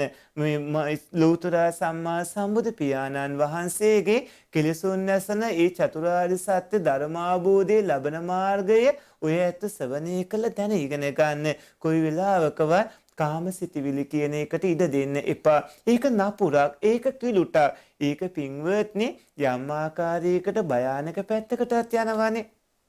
බුදුරජාණන් වහන්සේ සම්බන්ධව ඇති වෙනකොට ඒ වගේම සංඝ රත්නය සම්බන්ධව ඇති වෙනකොට ඒකට හේතුව වෙන්නේ පින්වත්නි ඇසුරු කරන ඒ පිරිස සහ ඒ සේවනය කරන ඒ කවුණු සහ අහන දහම් කාරණා අහන ඒ දේශනා වැඩපිළිවෙල ආදී කවුණු වෙන්න පුළුවන්. ඒ නිසා තමන්ට එවැනි අරමුණු පේන, එවැනි දේවල් ඇහෙන, එවැනි දේවල් දැනෙන තත්වයන් අයින් කරලා දාන්නට වග බලා ගන්න. අන්න එතකොට ලොකු සහනයක් ඒවි. මොකද මේ චිත්ත ස්වභාවයේ පින්වත්නි එක හිතක ඒකාග්‍රතාවයේ පවතින තත්වයක් තියෙනවා. එතකොට එවැනි අරමුණු දිගින් දිගටම එන්න දෙන්නේ නැතුව, එවැනි අරමුණු වලට ඉඩ දෙන්නේ නැතුව ඒ වගේ අයින් වුණාට පස්සේ අර හිත ටික ටික එවැනි අරමුණු වලින් අයින් වෙලා ගිහිල්ලා අර ආසයෙන් අයින් වුණාම එවැනි අරමුණු වලින් අයින් වෙලා ගිහිල්ලා තමන්ට සුදුසු අරමුණකට නංවන්න පුළුවන් හැකියාවක් ගොඩනගෙනවා. ඒ නිසා එවැනි දේශනා, එවැනි කවුණු අහනවා නම්, එවැනි රාගයේ මිසිත, එවැනි ප්‍රේමේ වැඩෙන, එවැනි ලෝභ මෝහ ආදී වැඩෙන දේශනා අහන්න නැතුව ලෝභ මෝහ ආදී දුරවන දේශනා අහමින් පින්වත්නි ධර්මාභෝධය උදෙසා කටයුතු කරන්නට, ඒ පින්වතියට උදව් කරන්න, මඟ පෙන්වන්න, යහපත් ඇසුරකට ඉඩ දෙන්න, භාවනා වඩන්න, විශේෂයෙන්ම අසුබ භාවනා වඩනවා නම් ඔය තත්ත්වයේ ඉක්මනින්ම මඟ හැරලා යාවි. සත්පුරුෂ පින්වත්නි ඊළඟට අහලා තියෙන ප්‍රශ්නේ තමයි, ස්වාමින් වහන්සේ අවසරයි, නිවසේ ඇති කරන සතුන්ට කෑම බීම ලබා දීමෙන් සැලකීමෙන් පින් රැස් වෙන්නේ නැතිද? මහමඟ දමා යන සතුන් අප විසින් නිවසට රැගෙන විත් පුළුවන් විදියට උන්ට කණ්ඩ දීලා බෙහෙත් හේත් කරලා බලා ගන්නවා. උන්ගෙන් අපට ලැබෙන දෙයක් නැහැ. උන්ගෙන් යමක් බලාපොරොත්තු වන්නේත් නැහැ. අපි එහෙත් වඩාත් පිය සතෙකුට දෙන්නෙකුට මම වැඩියෙන් සලකනවා. ඒක උන්ගේ ලැබීමේ වාසනාවද. අනෙක මම වෙලාවකට කෑගසමින් උනත් ලෙඩ සතුන්ගේ ජරා ආදී අතපතගා සතුන්ට උපකාර කරනවා. සතාට යහපතක් වෙනවා නම් ගෙදර අයෙක් උරන උවත් සතාට සලකලයි නවතින්නේ. මේවායින් පින්වත් වෙනවාද? ස්වාමීන් වහන්සේ තෙරුවන් සරණයි කියලා ඌ පින්වත්නි පින්වත් වෙනවා. නිවසේ ඇති කරන සතුන්ට කෑම බීම ලබා දීමෙන් සැලකීමෙන් පින් රැස් වෙන්නේ නැද්ද? අනිවාර්යෙන් පින් සිද්ධ වෙනවා. ඔය ඇත්තු ඒ සතුන්ගේ කුසගින්න නිවනකොට ඔය ඇත්තන්ට අලෝභ දෝස අමෝහ කියන හේතු යෙදෙනකොට ඔබට පින් සිද්ධ වෙනවා. යෙදෙන හේතු යෙතෙන්දි වැදගත් වෙන්නේ. ලෝභ මෝහ දෝස මෝහ කියන හේතු යෙදෙනොත් අකුසල රැස් වෙනවා. අලෝභ දෝස අමෝහ කියන හේතු යෙදෙනොත් කුසල රැස් වෙනවා. ඔබට පින් සිද්ධ වෙනවා. මහමග දමා යන සතුන් අප විසින් නිවසට රැගෙන විත් පුළුවන් විදියට උන්ට කණ්ඩ දීලා බෙහෙත් හේත් කරලා බලා ගන්නවා. පින්වත්නි තම තමන්ගේ කර්ම අනුවයි තම තමන් ඒ විදිහට ආසරණ වෙන්නේ. අද හොඳට ධනවත් බලවත් ජීවත්වන මහා ධනවත් ධන කුවේරයෝ තෝදෙය්‍ය බමුණ එදා මහා ධනවත් ධන කුවේරයෙක්ින්ල පස්සේ බලු කුක්කෙක්ව ඉපත්නා වගේ පින්වත්නි ඒ වගේ අසරණව කන්න බොන්නේ ඉඳුන් හිටුන් නැතුව දුක් විඳින්මින් එහෙම උපදින්න පුළුවන්. අන්න ඒ වගේ මහමග දාලා යන තත්වයට මහා ධනවතුන් වුණත් පත් වෙලා ඉන්නකොට ඔවුන් රැස් කරගත් කර්මයි. ඒ අය අතර සමහරුන්ගේ පෙරපින් තිබ්බොත් ඔබ වගේ කරුණාවන්ත අයගේ ඇසුර ලැබලා ඒ උදවියට බෙහෙත් හේත් ආදිය ලැබමින් සුවපත්කමක් ලබන්නට හැකියාවක් ලැබේවි. ඒක ඔබටත් පින්කමක් වෙනවා. හැබැයි අර කෙනාගේ අකුසලයේ හින්දා තමයි මහා ධනවතෙක් වුවත් තෝදීය බමුණ වගේ එහෙම සුනකෙක් කළ උපදෙමින් ඉන්නේ. සම දෙවි කෙනෙක් වුණත් එහෙම චුත වෙලා සුනකෙක් ඉන්න පුළුවන්. නමුත් ඔබ කළ පින ඔබටයි. උන්ගෙන් අපට ලැබෙන දෙයක් නෑ. ඔබට ඔවුන්ගෙන් ගොඩක් ඒවා ලැබෙනවා. ඒ ලැබෙන දේවල් අතර ඉහළම දේ තමයි පින්වත්නි පින. ඔය ඇත්තන්ට ඒ උදවියට සැලකීම හින්දා මහා පින් ගොඩක් ලැබෙනවා. ලැබෙන දෙයක් නෑ නෙමේ, ලැබෙන දේ ඕනෑටත් වඩා හොඳට ලැබෙනවා. මෙලොවට පාළුවට සසරින් එතර වෙනකම්. උන්ගේ යමක් බලාපොරොත්තු වන්නේත් නැහැ. හැබැයි ඔය ඇත්තෝ පින්වත්නි කුසාසිතින් කරන්න ඒ සත්තුන්ගෙන් යමක් බලාපොරොත්තු නැතුණාට ඒ කුසලයේ ඔබට කොහොමත් ලැබෙනවා. බලාපොරොත්තු වුණොත් ඔය ඇත්තන්ට ලෝභයක් ඇති වෙනවා. කුසල රැස්වෙන විදිහට කටයුතු කරන්න. එහෙත් වඩාත් ප්‍රිය සතෙකුට දෙන්නෙකුට මම වැඩියෙන් සලකනවා. ඉතින්දී ප්‍රියමනාපකම තුල තියෙන ලෝභය. ලෝභයත් එක්ක මෝහය තියෙනවා. හැබැයි ඒ සලකනකොට අලෝභ දෝෂ සමෝහාදී ඔය ඇත්තන්ට ඇති වේවි. ඒක උන්ගේ ලැබීමේ වාසනාවද. පින්වත්නි, ඕනෑම තිරසන් සත්වයකට උනත් ආහාර පාන ඉදුම් හිටුම් ආදී ලැබෙනවා නම් ඔහුගේ පෙර පූර්ව වාසනාව. ඒ කියන්නේ පෙර භවයේදී කරගත් අකුසල කර්ම හින්දා අර වගේ දුගතිය තිරසන් සතෙක් උපදුනත් කෑම බීම ඉදුම් හිටුම් ආදී ලැබෙන පිනක් ඔහුට තියෙනවා. ඒ වගේම ඔහු හින්දා ඔබටත් පින් කරගන්න පුළුවන්කම ලැබිලා තියෙනවා. අනෙකම වෙලාවකට කෑගසමින් උනත් ලෙඩ සතුන්ගේ ජරා ආදී අතපතගා සතුන්ට උපකාර කරනවා. සතාට යහපතක් වෙනවා නම් ගෙදර අයෙක් උරන වූ සතාට සලකලා නවතින්නේ. ඒ ඔබේ කරුණාවන්තකම. ඒ ඔබට පින්වත් වෙනවාද කියලා ඇහුවොත් පින්වත් වෙනවා. හැබැයි ඔබ කෑ ගහනකොට බයිනකොට ඔය ඇත්තන්ට දේශසිතුත් එතන ඇති වෙනවා. දේශසිත අතරේ පින්වත්නි පින්සිතුත් ගොඩක් ඇති වෙනවා. හැබැයි ගෙදර අය ඒකට අකමැත්තෙන් ඒකට විරුද්ධ වෙනකොට ගෙදර අයගේ ද්වේෂය, ගෙදර අයගේ අකමැත්ත ඔවුන්ට පින් රැස් නොවීම වෙනවා. මෙතෙන්දි චේතනාව තමයි කර්ම විපාක ලබා දෙන්නේ. කර්මයේ බවට පත් වෙන්නේ. ඇති වෙන්නේ කුසලසිත නම් ඇතිවන කුසලසිත ප්‍රමාණයට කුසල විපාකයොත්, ඇති වෙන්නේ අකුසලසිත නම් ඇතිවන අකුසලසිත වලට අකුසල විපාකයොත්, එක ක්‍රියාවක් තුලදී ඇතිවන කුසල අකුසල සිත් වලට කුසල අකුසල විපාකසිත ඒ විදිහට බලාපොරොත්තු වෙන්නට ඕන. ඔබ කරන්නේ ලොකු පින්කමක්. එය ආත්ම භාව සිය දහසකට එහා බොහෝ ප්‍රතිඵල ඔය ඇත්තන්ට ලබා දේවි. සත්පුරුෂ පින්වත්නි, ඊළඟට ඔය ඇත්තෝ අහලා තියෙන ප්‍රශ්නේ තමයි අවසරයි පාරමී පුරන පින්වත් ස්වාමින් වහන්සේ මා වෙත අනුකම්පාවෙන් පහදා වදාළන සීක්වා. නිවන් දකින්නට හැකියකම 3ක් තියෙනවාද?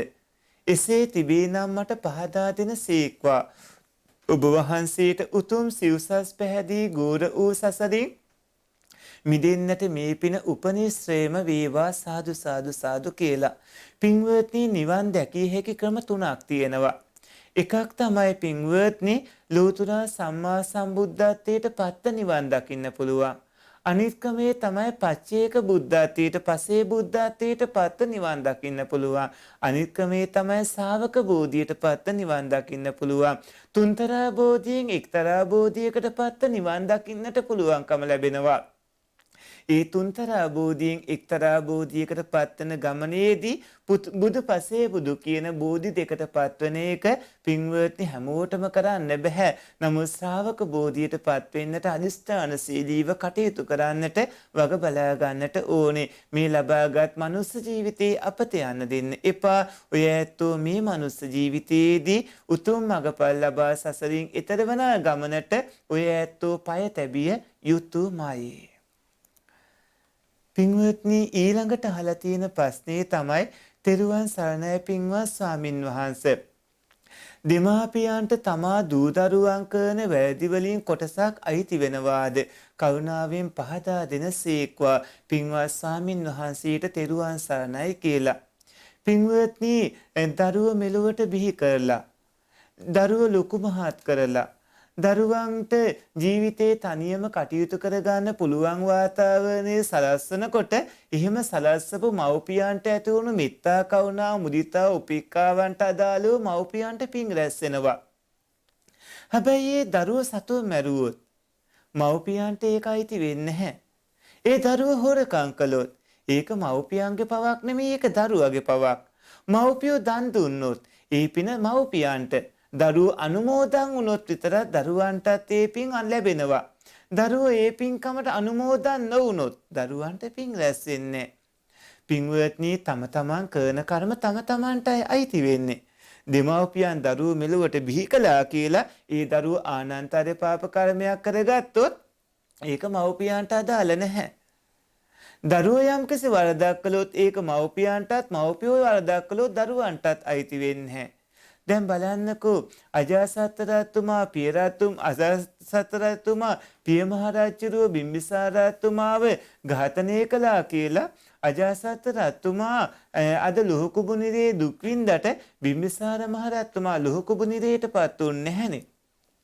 බිම්බිසාර මහරජතුමා පින්වත්නි සියුම වුණත් දීසේ ඇති වෙන්න පුළුවන්නේ පටිගේ නැති වෙන්නේ සකදාගාමී වෙනකොටනේ අපාගමනීය ශක්තියෙන් නැති වෙන්නේ බිම්බිසාර මහරජතුමා ජනවසභ යක්ෂ සේනාධිපතියයි උනේ. දරුව කරන පව් මව්පියන්ට මව්පියෝ කරන පව් දරුවන්ටත් වෙන්නේ නැහැ.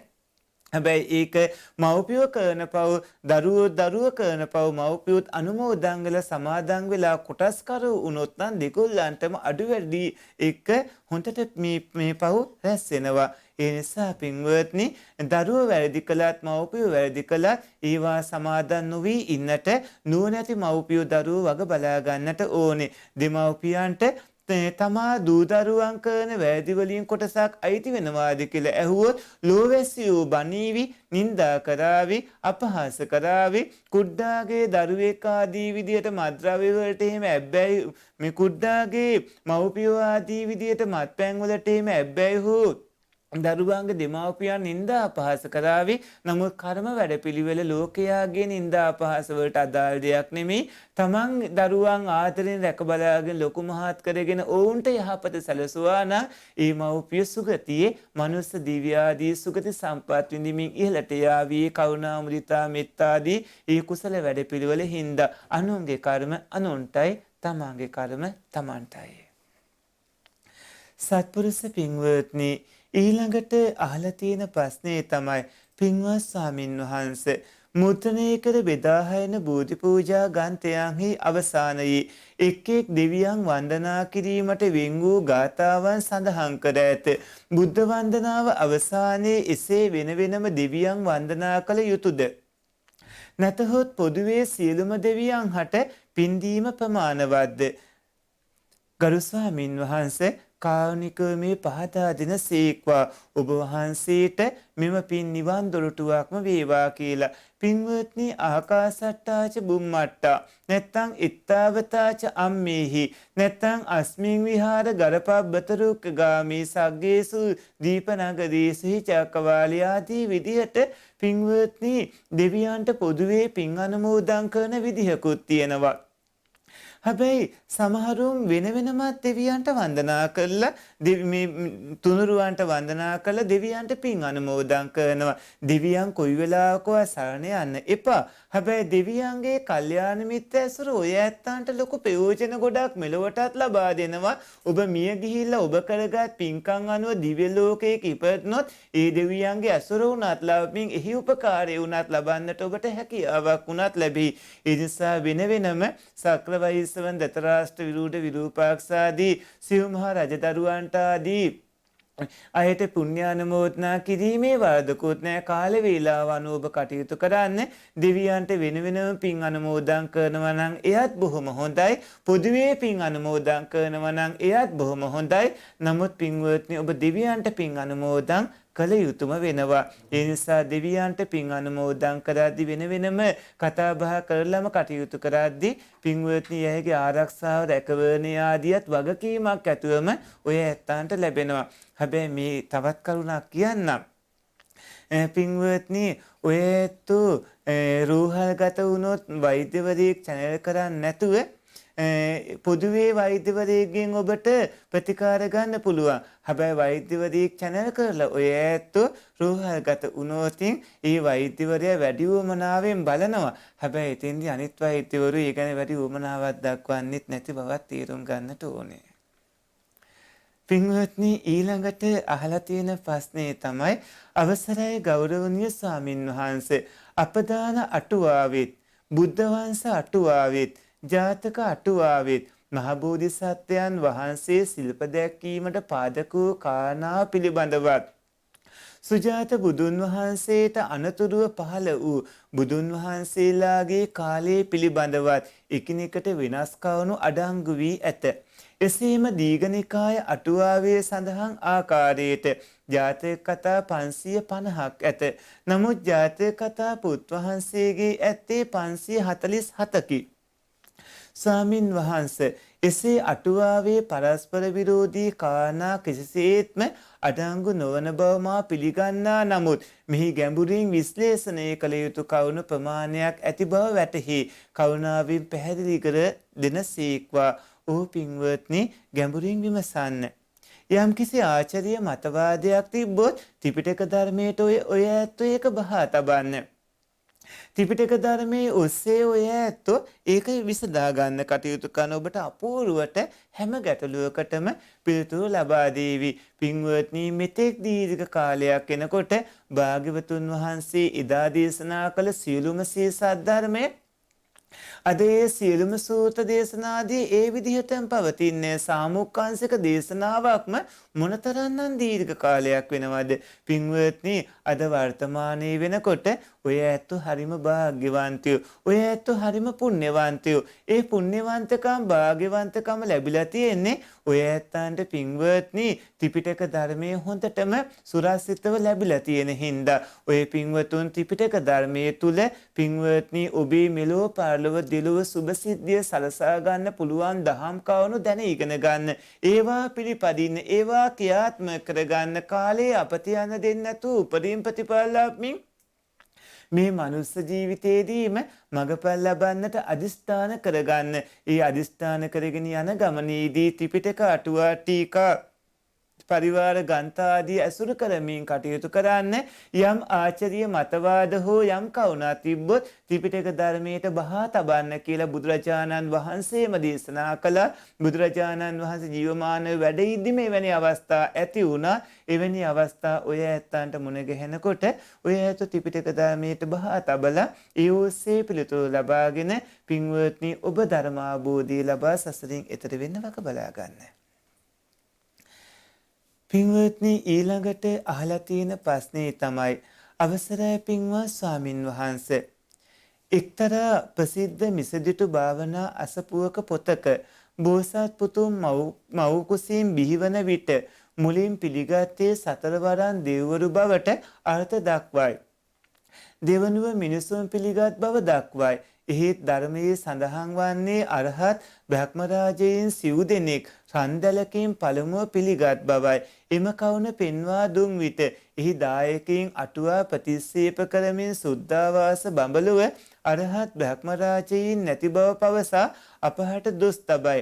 එමෙන්ම අටුවා ප්‍රතික්ෂේප කරන ඔවුන් සුද්ධාවාස බඹලුව බ්‍රහ්මරාජයන් සිටින බවට දේශනා කළ සූත්‍ර දේශනාවක් පෙන්වන්නේයයි අභියෝග කරයි.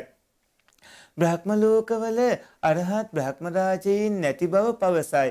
එනම් අනාගාමී වී බඹලෝ උපදින බ්‍රහ්මරාජයින්ට අරහත්ත්වයට පත්වීමට නොහැකි බව එයින් කියවේ. ස්වාමින් වහන්සේ සුද්ධාවාස බ්‍රහ්ම ලෝකවල අරහත් බ්‍රහ්මරාජයන් ගැන කියා දෙන සීක්වා තෙරුවන් සරණයි කියලා.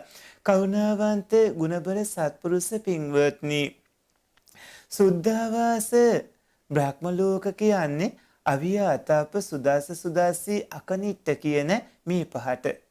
අවිහ කියන තැන මහා කල්ප දහසක ආයු කාලයක් තියෙනවා. අතාප කියන තැන මහා කල්ප 2000ක ආයු කාලයක් තියෙනවා. සුදාස කියන තැන මහා කල්ප 4000ක ආයු කාලයක් තියෙනවා පරමායුෂ. සුදාසී කියන තැන මහා කල්ප 8000ක පරමායුෂ තියෙනවා.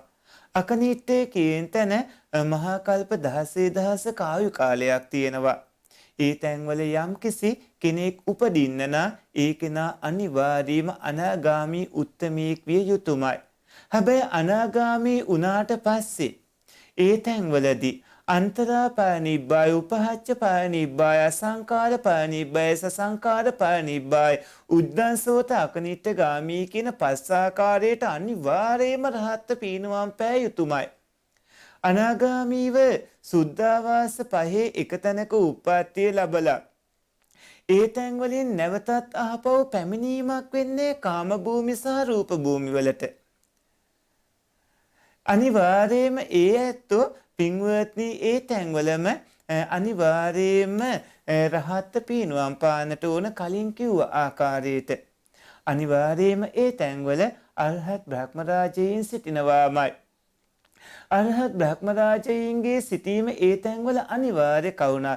අනාගාමීව පින්වත්නි ඉන්පස්සේ මොකද්ද වෙන්නේ කියලා පොඩ්ඩක් ඒ ඇත්තන්ගෙන් අහලා බලන්න. දැන් අනාගාමීව සුද්ධාවාස බ්‍රහ්ම ලෝකවල උප්පත්තිය ලැබලා ඉන්න කට්ටියට ඉන්පස්සේ රහත් වෙන්නෙත් නැත්නම් අනාගාමීව සම්පූර්ණයෙන්ම පීනුවම් පෑමක් වෙන්නේ නැහැනේ. මේ විදිහට ඒ ඇත්තන්ගෙන් ඒ කවුණ විමසා බැලුවාම ඔවුන්ටම මේ පිළිගන්න ලැබේවි. පින්වත්නි අන්තරාපානිබ්බයි උපහච්චපානිබ්බයි සංකාරපානිබ්බයි සසංකාරපානිබ්බයි උද්දංසෝතක නිට්ඨගාමී කියන විදිහට රහත් පීනුවම් පාන්න ඕන අරහත් බ්‍රහ්මරාජීන් අනිවාර්යයෙන්ම වැඩ වාසය කරනවා. පින්වත්නි ඊළඟට අහලා තියෙන ප්‍රශ්නය තමයි අවසරයි ස්වාමින් වහන්සේ මේ භවයේම උතුම් සෝවාන් මාර්ගඵලය ලාභියෙකු වීමට මුලපටන්ම කල යුත්තේ කෙසේදයි කටයුතු කළ යුත්තේ කෙසේදයි පහදා දෙනු මැනවි ස්වාමින් වහන්සේ කියලා. පින්වත්නි ඔය ඇත්ත මුලින්ම සීලේ පිහිටා ඔබේ නාම රූප ධර්මයන්ගේ යහපත් පැවැත්ම තහවුරු කරගන්න. ඔය ඇත්තෝ සීලේ පිහිටන්න. ඔය ඇත්තන්ගේ නාම රූප ධර්මවල දිට්ඨ ධම්ම වීත්‍ය කර්ම වැඩපිළිවෙලේ නම් සෝපත් බව සකස් කරගන්න. ඒ වගේම සත්පුරුෂ පින්වත්නි ඔය ඇත්තෝ පූර්ව කෘත්‍යයන් වඩන්න. පූර්ව කෘත්‍යයන් සම්පූර්ණ කරගෙන සතර ආරස්සක භාවනා ආදී වඩමින් චිත්තසංතතිය ගැඹුරු භාවනා ක්‍රමයකට අනුගත කරගන්න පුරුදු පුහුණු කරගන්න. ඉන්පස්සේ ඔය ඇත්ත විදර්ශනා භාවනා ක්‍රමානුකූලව ආරම්භ කරන්න. ඔය ඇත්ත ආත්මේ මම සත්‍යය පුද්ගලයා කියලා හිතන් ඉන්න වැටි මිත්‍යා දෘෂ්ටිය වෙනුවට ඇත්තටම මේ හේතුන්ගෙන් හටගන්න හේතුඵල ධර්මයන්ගේ ක්‍රියාකාරීත්වයක් වුණු නාම රූප ධර්ම වැඩපිළිවෙල නුවණට හසු කර එහි අනිත්‍ය දුක්ඛ අනාත්ම කියන ත්‍රිලක්ෂණය දකිමින් නාම රූප වැඩපිළිවෙලේ මුළු මහා සාංශාරික දුක්ඛ සමුදය වැඩපිළිවෙල පටිච්ච සමුප්පාද ධර්මාභෝධය ඔසේලා මේ ක්‍රමානුකූලව ඉදිරියට පය තබා මේ මනුස්ස ජීවිතයේ හිස් එකක් වන්නට නොදී මඟපල් ලබා සසරින් එතර වන්නට අදිස්ථාන කරගන්න. සත්පුරුෂ පින්වත්නි ඊළඟට අහලා තියෙන ප්‍රශ්නේ තමයි අවසරයි ස්වාමින් වහන්සේ සෝහන් මාර්ගස්ත පුද්ගලයා යනු කවරේද්ද? පින්වත්නි මාර්ගස්ත පුද්ගලයා පලස්ත පුද්ගලයා කියලා දෙන්නෙක් ඉන්නවා. සෝහන් මාර්ගස්ත පුද්ගලයා සෝහන් පලස්ත පුද්ගලයා සක්‍රදාගාමි මාර්ගස්ත පුද්ගලයා සක්‍රදාගාමි පලස්ත පුද්ගලයා අනාගාමි මාර්ගස්ත පුද්ගලයා අනාගාමි පලස්ත පුද්ගලයා අරහත් මාර්ගස්ත පුද්ගලයා අරහත් පලස්ත උත්තමයා කියලා. මේ අයගෙන් සෝහන් මාර්ගස්ත පුද්ගලයා කියලා කියන්නේ සෝහන් මාර්ගලාභියාට. ඒ කියන්නේ සෝහන් මාර්ග හිත යෙදෙමින් අකුණක් ගැහුවා වගේ පින්වත්නි කෙලෙසුම් සෝහන් මාර්ග හිතේ හැටියට යෙදුණු ඒ බෝධිපාශික ධර්මතාවයන් හින්දා ඒ කෙලෙසුන් නැසෙන අවස්ථාව ඉතින්දි නැති වෙනවා අකුසල් සිත් වලින් සිත් පහක්ම. ඒ වගේම සක්කාය දිට්ඨි විචිකිච්ඡා සීලබ්බත පරාමාසුත් නැති වෙනවා සෝහන් මාර්ග හිතින්. පින්වත්නි ඊළඟට අහලා තියෙන ප්‍රශ්නේ තමයි තෙරුවනේ පිහිට ලැබේවා. කලණ මිතුරු පින්වත් ස්වාමින් වහන්සේ අප කිරී අනුකම්පා කරන සීක්වා බය බිහිරව සූත්‍රයේ තුල ඇති ධර්ම කවණු කෙටියෙන් පහදා දෙන්න පුළුවන්ද? පසුව බයබීරව සූත්‍රයේ විස්තරාත්මකව ඇසී හැකි වේද? ඔබ වහන්සේට චතුරාර්ය සත්‍ය අවබෝධ වේවා. ඉදිරියේදී බයබීරව සූත්‍රයත් ඔබට ශ්‍රවණය කරන්න ලැබේවි. අපි දේශනා කරන්න. පින්වත්නි බයබීරව සූත්‍රයේ තුල බුදුරජාණන් වහන්සේ ඒ බමුණා අහපු ප්‍රශ්නවලට කවුණු දේශනා කරනවා. ඉතින්දි පින්වත්නි අපිරිසුදු කාය කර්ම අපිරිසුදු වාක් කර්ම අපිරිසුදු ආජීවයේ ඇති ඒකන අපිරිසුදු වාක් කර්ම අපිරිසුදු මනක් කර්ම අපිරිසුදු ආජීවයේ තියෙන පැවිදි ජීවිත ගත කරන අය කැලෑවලට එහෙම ගියාට පස්සේ ඒ තපෝ භූමි වලට එහෙම ගියාට පස්සේ අපිරිසිදු ජීවන වැඩ පැවැත්ම හින්දා එහි දෝෂයන් හින්දා පින්වත්නි බිහිසුණු අරමුණු වලට පත්තන ආකාර ආදී කවුණු රාශියක් සඳහන් වෙනවා බයබිහිරව සූත්‍රයේ. බයබිහිරව සූත්‍රයේ තියෙන මජ්ක්‍ධිම නිකායේ මූල පණ්ණාසකේ මූල පරියාය වග්ගයේ ඉදිරියේදී ඔය ඇත්තන්ට ඒ පිළිබඳ ශ්‍රවණය කරන්න ලැබේවි. පින්වත්නි ඊළඟට අහලා තියෙන ප්‍රශ්නේ තමයි අවසරයි පින්වත් කල්යාණ මිත්‍ර ස්වාමින් වහන්සේ.